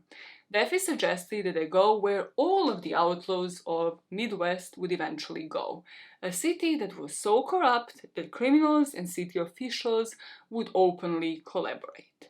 So, during the era of Prohibition, St. Paul in Minnesota would emerge as one of the 3 primary centers for the illicit distribution of alcohol in the US. The other 2 were Cicero, Illinois and Hot Springs, Arkansas. While the other 2 cities were under the control of Al Capone, St. Paul served as the go-to location for all of the other individuals involved in the illegal liquor trade. The practice of allowing criminals to live in St. Paul began at the start of the 20th century under the influence of a police chief named John O'Connor, who had connections with the New York City Tammany Hall. Tammany Hall was one of the most famous and corrupt political machines in the American history. So they would make their own laws, and as long as the criminals don't commit the crimes within, they're safe. The O'Connor system held a quote: the criminals could make their presence known to the chief of police and stay here with immunity provided they committed no crimes within the city. The police protection was in turn to be bought with watches, gold jewelry, or just cold hard cash. Upon arrival in town, a criminal of any kind could check into a speakeasy, pay a fee to somebody affiliated with the police, and become immune from arrest, as long as they stayed within the St. Paul city limits. We come to another cringe corner, because out of the whole gang, who did not like this experience was Ma, because she missed her farm life. However, then Elwin would take her out, and she would realize it's all okay, because this city was a perpetual party, according to Elwin and what he wrote in his autobiography. He wrote of the famous hangout frequented by high-profile gangsters. There was probably never before as complete a gathering of criminals in one room. There were escapees from every major US penitentiary. I was dazzled. Paying a bribe to the official in St. Paul would only protect you in St. Paul. If you were to commit crimes in any other state, you would not be protected. However, this system proved to be working really well, and St. Paul earned a reputation as the safest city in America during the Prohibition times. What this meant, in particular considering that the gang was robbing banks, is that the banks in St. Paul would experience a surge in business due to their involvement in money laundering. And jewelry stores, car dealerships also would thrive, with sales that would be so brisk that they struggled to maintain inventory levels. But then, what that also meant is bank tellers in the towns near St. Paul's would have the most dangerous jobs, because those would be the closest one to St. Paul, where the gangsters would first go and rob. 20% of all nationwide bank robberies in the early 30s happened in Minnesota, but not a single bank in St. Paul was ever robbed. So boys had a clear path ahead. Once they distanced themselves from the area, they would target banks, trains, jewelry stores, or payroll trucks that happened to catch their attention. Then they would return to St. Paul to launder the money and bribe the officials and obviously provide a life for Ma that she always wanted. Around the time that the Barker Carpis gang rolled into town with Ma Barker in tow, O'Connor had retired and he was replaced with a different police chief called Big Tom Brown. Big Tom Brown had joined the corruption game by heading up a police division in St. Paul called the Purity Squad. The too long didn't read on the Purity Squad is that the police chief would have contacts for the gang to launder the money, and that the gang would have like initiation of sorts. They would meet the big people in town. The owner of the Green Lantern Tavern, so like the main pub in town, and the owner of the casino. Once they were approved by these people, they were welcomed to the St. Paul criminal world. Everything was going well. They would proceed with the robberies, go back, launder the money, provide for the family. They would seamlessly resume all of the criminal activities, including a bank robbery in downtown Minneapolis in March of 1932. This heist goes without a single issue, but a few days later, they received a word from corrupt law enforcement in St. Paul that Minneapolis police were en route to arrest Fred and Elvin. And they're thinking like, what do you mean? Like, this went without any hitch? Like, why are they on their way to arrest us? Who had snitched? Somebody must have snitched on us. Fred and Elvin go to their hideout and they soon realize who that snitch was. Arthur Dunlop was not detested by the whole gang for no reason. He was a drunk and they always considered him to be a liability. So they check with people at the speakeasy and they realized that Arthur started drinking there, got drunk and started bragging about being a confidant of the whole gang. He also probably bragged that he was sleeping with the matriarch, you know, Ma Barker. Yeah, me and her, we've been like fucking for years. Ugh, such a brag, I mean, for a 70-year-old man, yeah, should be lucky that anybody's giving it to you. Should be lucky you can get it up. But did Viagra exist in 1920s and 30s? Probably not. Should be lucky you can get it up. Elvin, the smartest one of them all, figures all of this out and he confronts Arthur about it. Arthur confessed it and like starts blaming it on the drink and starts pleading. He is begging. You know who I wouldn't snitch on, Arthur? A gang. Yeah, like a gang that is famous for violent crimes. The fact that like you're snitching and saying things like, hey, yeah, you know, like they killed the multiple, like, couple of people, like they killed a couple of police officers, as you were saying, and you're like, no, but I'm safe. No, you're not. You just said what is about to happen to you. So he begged both Alvin and Ma to forgive him, and I hope he didn't get attached to Arthur Dunlop because he's about to die, right? So the decision as to what should be done with Arthur fell onto Alvin and Ma, because the two of them were oddly close, and you know who else thought they might be fucking? Arthur Dunlop. And this is where I kind of put some weight to it, because Arthur was actually said to be sleeping with Ma, to be her boyfriend, so maybe he did know what else is happening in this house. He would accuse them of having a sexual relationship anytime that he wanted to get mean, so it might have been his personality and just accusing Ma and Alvin of doing things, or it might have been that Alvin and Ma were actually like getting it on. Everybody's just fucking everybody. It's all incestuous and I'm in desperate need to like wash this whole case off me, okay? But after driving around and talking for hours, Alvin convinced Ma that she and everyone else would be better off without Arthur. Ma was sent to Chicago, and while they told her Arthur was, quote unquote, going to Kansas City. The book is very clear that Ma would know what going to Kansas City would mean, and that she was just sent elsewhere to have the alibi, and like, yeah, she was just out of town, while the body of Arthur Dunlop was discovered on the shores of Lake Framstead in Wisconsin. He had a gunshot wound to the head, and he was found unclothed and showed clear signs of prior torture. According to the coroner's report, his mustache was also severed, hanging from his face. A gas station employee nearby reported that he had seen Dunlop last in the company of Alvin and Fred.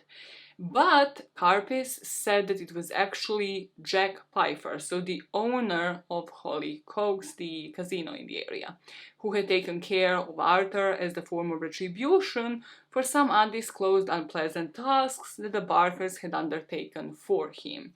Basically, long story short, it might not have been the Barker gang or Alvin that took care of Arthur Dunlop and got their hands dirty. They might have, you know, introduced this kind of tit for tat, eye for an eye thing, like if you owe them something, then you do the dirty work for them. From there on, their crimes would just go on to be more bold and more violent. And before we speak about the most daring robbery they committed, I'm not spending too much time on their private lives, as the podcast episodes and the book like really don't. But what the book mentions is that as for the boys, they would have women around. And if the women were to spread rumors, Ma would relay that info back to the boys. And if serious, the boys would hide the relationship details from the mom. So we know that like Herman hid Carol from the mom for the longest time before, like, you know, they actually started committing crimes together, and Ma would get like super fucking upset and would think like that Carol is behind most crimes, that she's like corrupting her son and she's going to snitch on them. And Arthur, Doc, would spend a considerable amount of his time in jail, so it was not known that he was like super serious with anybody, like with any woman in particular. And what Alvin said about all of that is that it was a crazy system and often created friction with our women who couldn't understand why we were so careful with Ma's feelings. The boys preferred to avoid Ma's jealous anger. They were devoted to her and considered her contribution to the organization invaluable and something they would not jeopardize. Unfortunately, Ma might have been right, okay? Sometimes I wanna give it to her. I have a very hate-love, mostly focusing on hate relationship with Ma, okay? But the authorities, right, they would go to these women, considering them accomplices, because sometimes they were. And these women, of course, to get a lighter sentence, would snitch on the boys in turn, and they would tell the police everything that they knew about the gang, sometimes leading to further arrests, meaning further freaking issues for Ma, who just wanted this cycle of profit to continue. I found in the book this paragraph, and I think this is Fred's girlfriend speaking of the time they would be arrested for being accomplices. Paula let a couple of names slip up, and she said like everything that she knew once she was questioned by the police officers. It was all as Ma had once predicted. The lives of the boys were in question because of the women with whom they had become involved. Maybe Ma was not wrong to think that the lives of the boys would be jeopardized because of the women they would share their bed with, although Ma was also giving incestuous vibes, so let's not be totally on her side. Back to our timeline, we are now in 1932. How we calculate the years of operation, I believe I mentioned this, right? But it was the years that they were active, because like sometimes their time in jail would not coincide, sometimes they would be in prison for the same time, but we're just speaking about the years when they would actually be committing robberies. So, September of 1932. The gang would participate in one of their most daring robberies at Citizens National Bank in Wahpeton, North Dakota.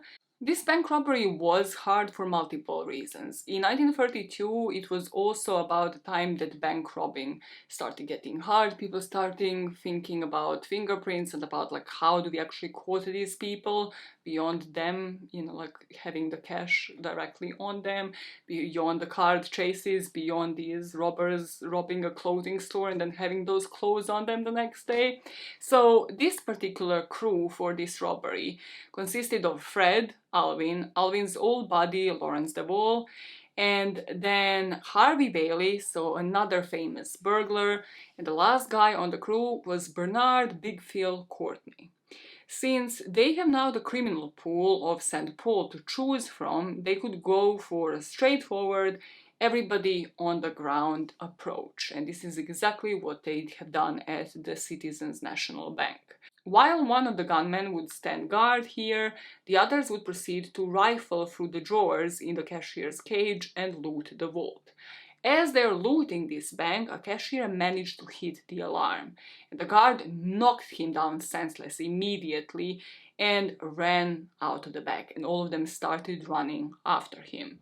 The cops would show up before the gang could finish, and as the alarm would be sounding off, Fred and DeVol started grabbing hostages. This is another pattern of behavior that would escalate with time. So one of them was like the nails on the road to get the tires of the car that was chasing them flat. The other one was that they would get hostages and basically have a human shield between them and the cops.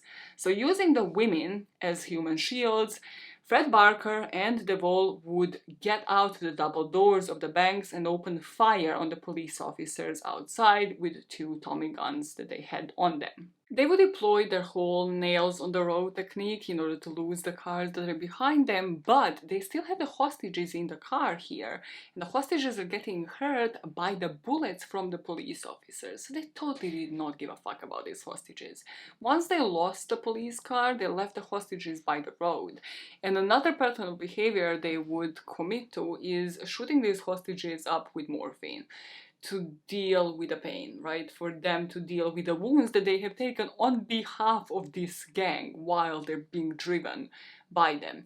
What also they would say like, oh no, we are never the ones that hurt the hostages. The cops are the ones who hurt the hostages.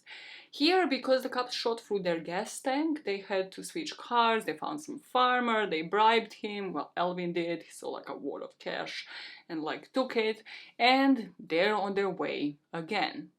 7,000 is what they have earned from this robbery, which is about like the same amount that they would earn from like the easier jobs where, you know, cops wouldn't get hurt, hostages wouldn't get shot up, and with that, the gang loaded into the Essex car, which again a very particular vehicle to choose, and sped away with all of that money. While this robbery was rough, the other 5 robberies they committed in 1932 went a lot smoother, and by the end of the year, the Barker Carpis gang was in the possession of about $5 million today. While this robbery was a little rough, the other 5 robberies they committed in 1932 were a lot smoother, and by the end of that year, the Barker Carpis gang had stolen what is today $5 million. Yet again, a perfect opportunity to stop, possibly even like get the brothers out of the jail and just stop. That's not what fucking happens, of course it's not what fucking happens. Later we are going to learn that Hoover wanted the public to see that Ma was oiling up the operations through 1932, as this was such an active year for them. When reporting on the money that they have stolen, J. Edgar Hoover would tell the reporters, "A veritable beast of prey she was. She was a she-wolf, encouraging her sons to loot and kill. She helped plan the crimes and sat back and waited for the gang to make it happen." But beyond these reports, in the aftermath, we pretty much lose track of what Ma was doing beyond partying it up, moving houses, and cooking for the gang. Because of Alvin Karpis's extreme paranoia, coupled with the event that resulted in the death of sheriff in Oklahoma, the gang stopped from displaying their wealth prominently. So Ma, for her part, would choose to rent a charming residence rather than making a purchase and buying a house. She temporarily took up residence in a cottage at White Bear Lake that was near St. Paul. And this is where she started going under the alias that we have seen on the screen before, Mrs. Hunter. Ma brought along Fred and Elvin, and the home became a lake house where criminals could come, relax, and here Ma played the fiddle all night long. I hope this is not a euphemism, this is a literal meaning of playing a fiddle. Even though both would be bad, right? Like listening to an old woman play a fiddle the whole night while you just want to sleep and rest so you can, I don't know, commit crimes the next day. Probably not the best experience of life, but actually, like, if she were just like, "Oh, you playing a fiddle," she was just like masturbating all day, all night. Yeah, also not great considering they were her sons. You know, one probably better than the other. Both kind of bad. Kind of bad. The next part in our story is the mission of the brothers to get the other 2 brothers, to get the gang all together, to get Doc and Lloyd out of jail. So using a lot of their funds actually from this last robbery, the Parkers would hire a private investigator and former police chief named Jack Glenn. And his mission was to negotiate the release of Doc Barker, who was serving a life sentence for a murder of a watchman, right? The 68-year-old watchman. Somehow, this man did just that. He was functioning like he was working as the intermediary, he negotiated with other corrupt police officials, and Doc was out of prison in September of 1942. Out of a life sentence, just like that. Just like negotiation, because life is your creation, he's out. Encouraged by this, the gang now goes for a similar strategy to get Lloyd out. Lloyd, as a reminder, serving 25-year sentence for the robbery of a mail wagon. Again, I don't know why he got such a severe sentence, but they hire a lawyer to negotiate as the intermediary there as well. However, the prison where Lloyd was couldn't be bought out, couldn't be bribed.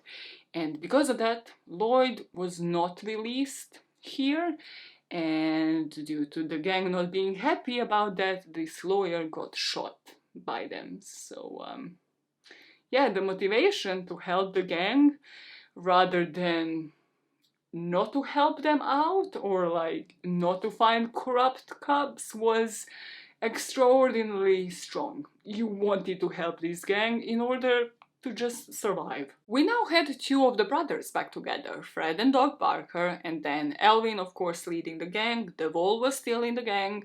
We had other people joining for their next job. So a guy called William Weaver joined and a new guy named Vern Miller. The next target was the Third Northwestern Bank of Minneapolis, and the date was set for December of 1932. This job was a lot riskier based off of the bank's location. It was said that the bank was on a busy street and it had large glass windows exposed to the public on all three sides. Sometimes we know they did these types of jobs purely for the excitement, and they thought like, yeah, this is still gonna be easy, we're gonna do the same old technique. If the cops follow us, we just take the hostages and we get the fuck out. So the way that banks operated then, and probably now, they would have the guards, and in the book, right, they called them the police officers, so I suppose they're the security people in the front of the bank. So they would have them doing the morning shift and then the afternoon shift. And the boys would know this, they would know the times when the shift would switch, and they aimed for the afternoon shift. So they aimed to get there just during that period of the afternoon shift change, when the day shift police officers were transitioning to the evening ones and vice versa. However, this was done like strategically by them to give them minutes, if not even seconds, for them to safely get the fuck out. But on this specific day, the two officers that were supposed to work the afternoon shift were running late. And just as the employees managed to hit the alarm, the two late officers came running. By the end of the firefight, with the Tommy guns out and the Barker boys shooting at these officers who were late, one of them sustained 20 bullet wounds, while the other one got 5 fatal gunshot wounds. As the robbers would try to make their escape towards the getaway vehicle, following this encounter, law enforcement officers were just beginning to arrive at the scene. During the run to the car, DeVol also slipped and accidentally discharged his gun, shooting the tire of their own getaway car. This is where they make such mistakes, and I'm like, this is not your first rodeo, what the fuck? I mean, good that you didn't shoot your own leg, but like you shot the tire of a getaway car. This didn't slow them down because like, when the rubber of the tire would disintegrate, they would drive this car somehow on the bare rim. I don't even know how the fuck this is possible. Like when they didn't have the tires, they would just still continue, and they would have those nail files. It was said that they would keep them in the milk jars and then just like bounce the whole jar, open it up, and like throw the nails onto the road. So they still are planning to deploy this same exact thing. But this time they had a backup getaway car ready in case of the first one being shot up, exactly this happening, like them having to drive on the rim of the car. Due to this transition between the cars, between the getaway vehicle and the other one that the police will not be able to trace, there was another vehicle passing by, and there were two people in the car, and they were kind of like inquisitive, like, oh, what are you guys doing? And the gang tried to hush them away. However, these two people were nosy, and soon enough, one of the gang members lost their cool. It was Fred. Fred pulled out the firearm and shot the man in the face. The passenger, thinking quickly, just moved the lifeless body from behind the wheel, and he took control of the car and sped away before Fred could shoot another person.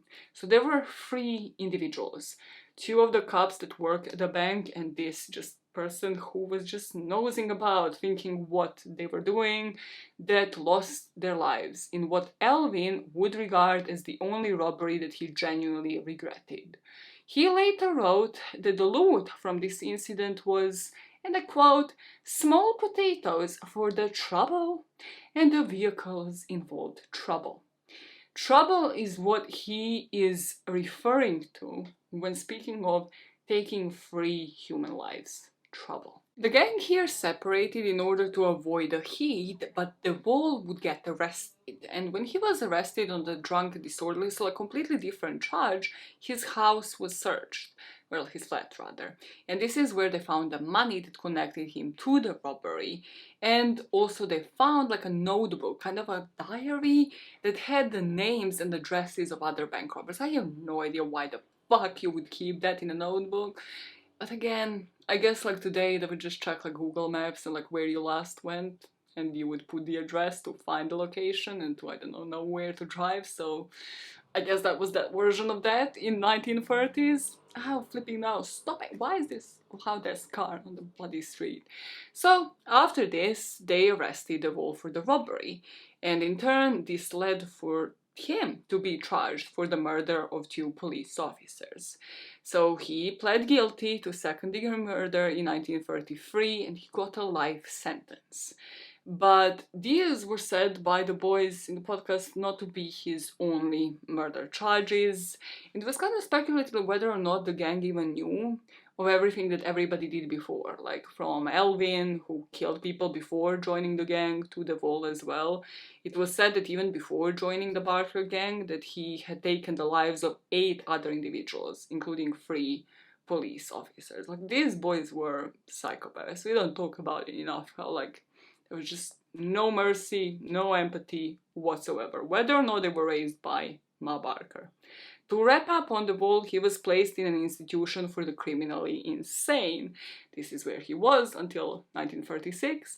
And in that year, he and 15 other people staged a mass breakout. Like, imagine that, just like 16 people escaping a mental institution for like criminally insane and nobody knows where the fuck they are, what they're up to.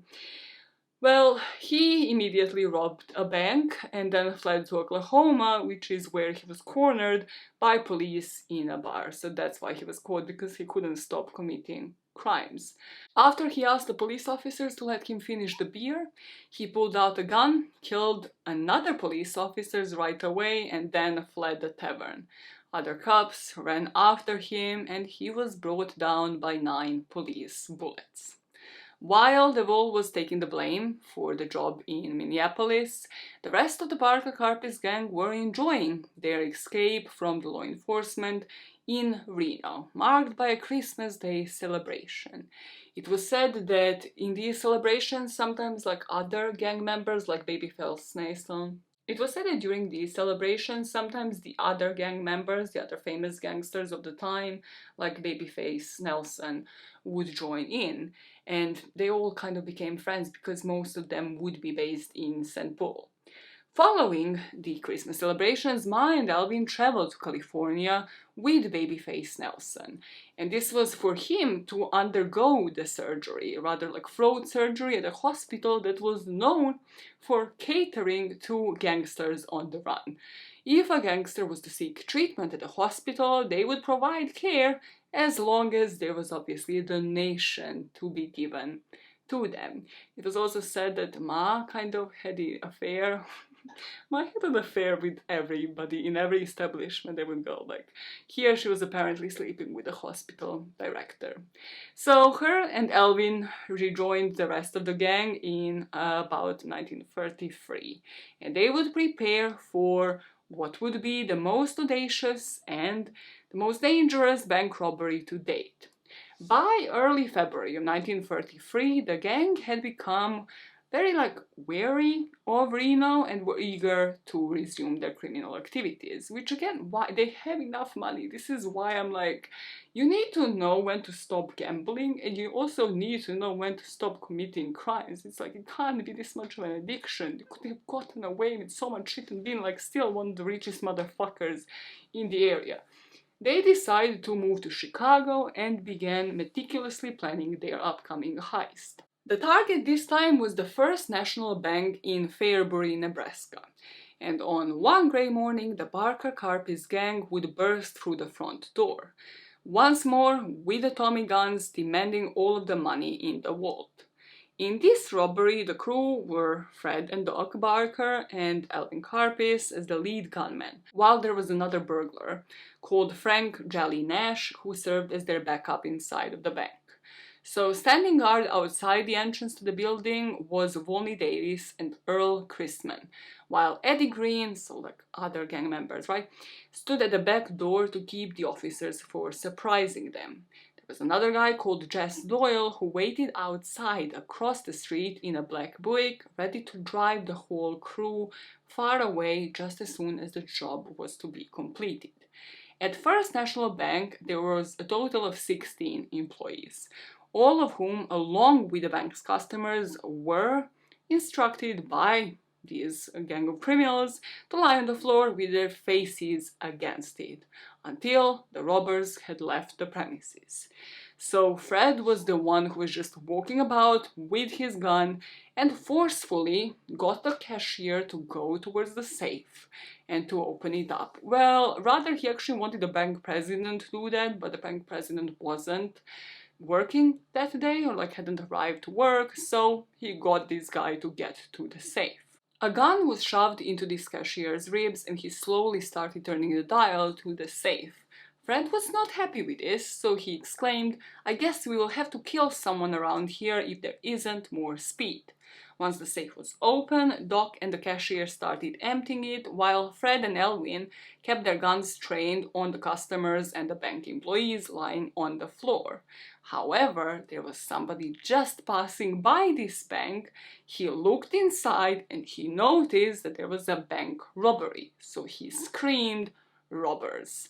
And the guy that was outside, Earl, he fired his gun at the onlookers and people started scattering and screaming. So of course somebody ends up calling the police. The first police officers that came to the bank found their getaway drivers like Earl and Volney shooting at citizens, like not shooting like directly, not like sniper, to target each other, just like shooting for them to leave the area. So these police officers start firing back at the gang. Fred and Elvin are still inside the bank. They hear this open fire shattering the windows also, like they know that the situation has gone downhill. As more cops began pulling up, Earl loaded another 50-bullet drum into the machine gun and opened fire on them, hitting one security guard but also catching a bullet in the stomach himself. First out of many. Like, Earl is not gonna be doing so well in a couple of minutes. And as we know, the gang does not give a fuck about leaving the members behind. So Fred and Elvin realize that escaping through the front door would be risky, so they get the hostages, again like the shield between them and the cops, shatter the window along the entrance, and with the hostages they get over the broken window frame as the police officers open fire. The police shots found their marks in the hostages, so some of these hostages would also bleed to death. They did not care at this point. This is why I said like before, they never cared about these hostages because they would just replace them with other ones. Like these other ones were coming from like a medical center that was nearby and they just took them, grabbed them as like the human shield between them and the cops. Meanwhile, Earl continued to get bullets just all over his body, also firing at the police officers and trying to get them to leave. Finally, the getaway driver, Jess, he managed to pull up to the curb, so like he realized that the gang members are gonna get through the other exit, and he slowed down just enough to get all 6 of the gang members, including Earl, either into the vehicle or onto the running boards. Still, with the 2 hostages with them on the car, they sped out, they deployed the whole thing of like leaving the nails behind, and they lost the police cars, they drop off the hostages, but they realized that Earl is in a really bad shape. Like nobody even knew like how many bullets this guy had in his body. So Elvin, thinking on his feet, also having alcohol on him for whatever fucking purpose in this whole situation, poured whiskey over Earl's wounds and used towels to pack them. They also gave him the dose of morphine that they always had on him, usually for the hostages, as we have previously learned, and they managed to keep Earl alive until they reached Kansas City. And this is where they like seeked help at the other kind of steakhouse, like stakeout place, where they would have like, that was owned by a guy called Vern Miller. So Fred, Elvin, and Eddie Green, like they go to St. Paul to like dispose of the money, and Doc, Volney, and Jess stayed with Earl. while they were thinking like Earl's health is just going to stabilize. I don't know how they thought that, but as all of us read into this situation and know that wounds aren't treated with a hangover, Earl unfortunately did not live through the night. He actually died in the early hours of April the 5th, 1933. And the three gang members who had stayed behind buried Earl in the secret location outside of the town, and then they went to St. Paul to rejoin the gang. After this bank robbery, the gang didn't really stop for much, like consider, like the gang members like shooting their own tires, like fucking up this much, harming hostages in the process, killing even more cops. No, they just did not self-reflect. So they decided to go a little easier by robbing a Federal Reserve handcart in Chicago. This was suggested by a Chicago gangster who actually worked for Al Capone, called George Ziegler. The bad luck would strike the gang again, as the police officers would show up sooner than expected, and a new gang member named Monty Bolton would shoot Doc Barker's finger in the whole firefight that was to endure. So now the mistakes are being made, they're shooting their own in the process of also robbing the banks, and the totality of the casualties in the handcart heist would be 0, except from if you count the finger of Doc Barker's, but they also stole nothing. When they returned to St. Paul, they realized there was just a bunch of worthless checks, and almost they have been killed in the process by the cops, but also possibly by their own, who are clearly new and amateur at this whole job. Once they returned to their hideout, Doc was not even pissed about his finger bleeding out, about the wound, rather that the bullet actually had blown a diamond out of his favorite ring. Ma was, however, really, really unhappy. She was unhappy that the boys have added a job to her schedule. Now she has to take care of her son's wounds, and also she wasn't buying into the loot, right? George Ziegler tried to explain why he believed that the mailbags contained cash, but Ma just wasn't interested. Elvin said in his books, all those mistakes, all that carelessness, it was enough to make a guy shudder. The risks involved with robbing banks had increased in the past couple of years, and Ma felt it was time that her family expanded into an area where the reward was greater than the danger. The job of robbing banks would become riskier because people would get shot, the community started looking out for themselves, and the fingerprint technology was evolving.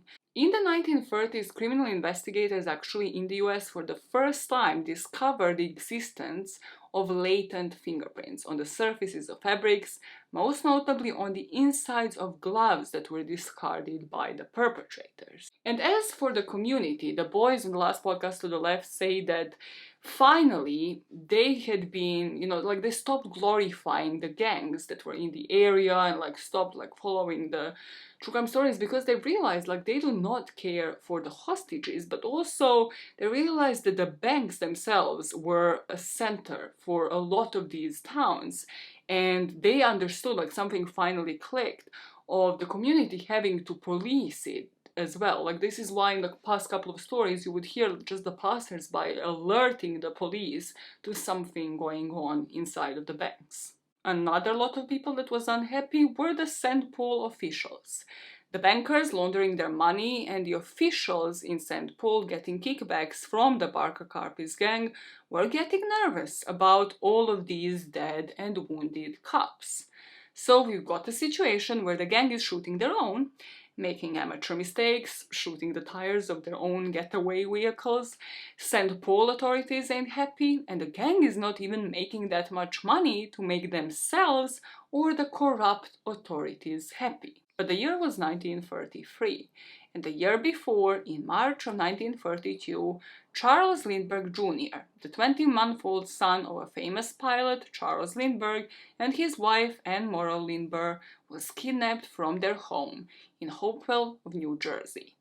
The kidnapper left a ransom note, demanding $50,000, which would be around $900,000 today, for the baby's safe return.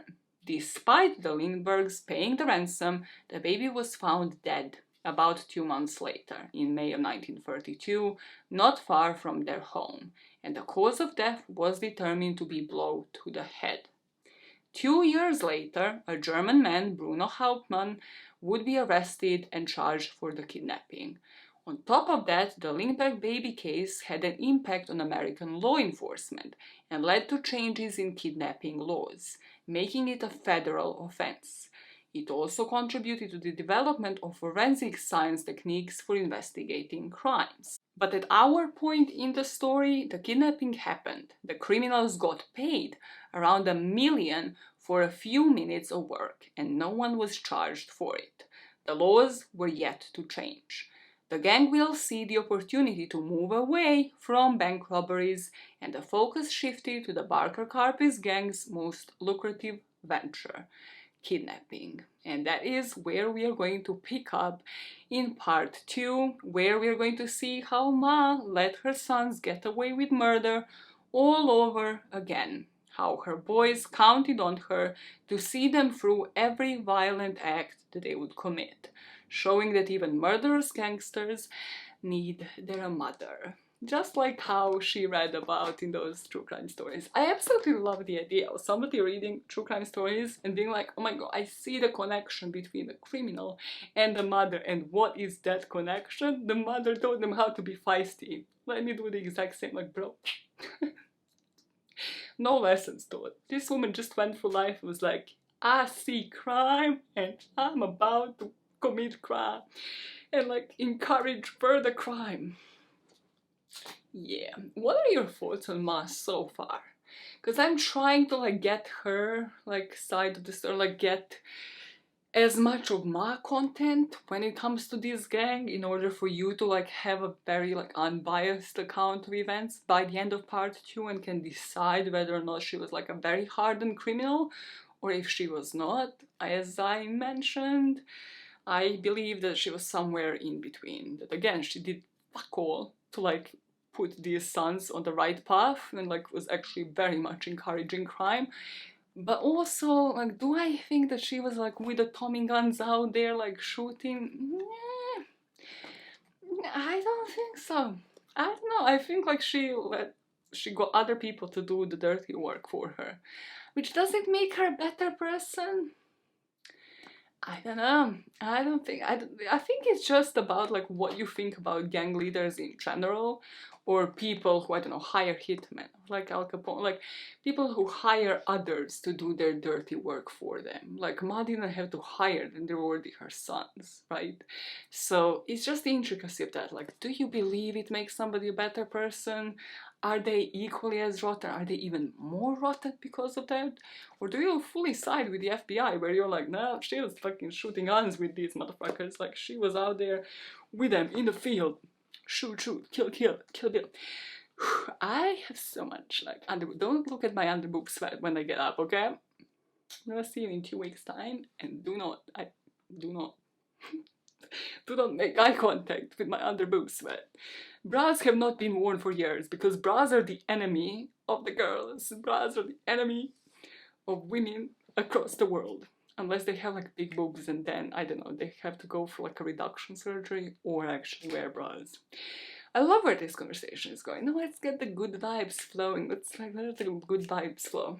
Or not, maybe because this video is already like 3 hours long.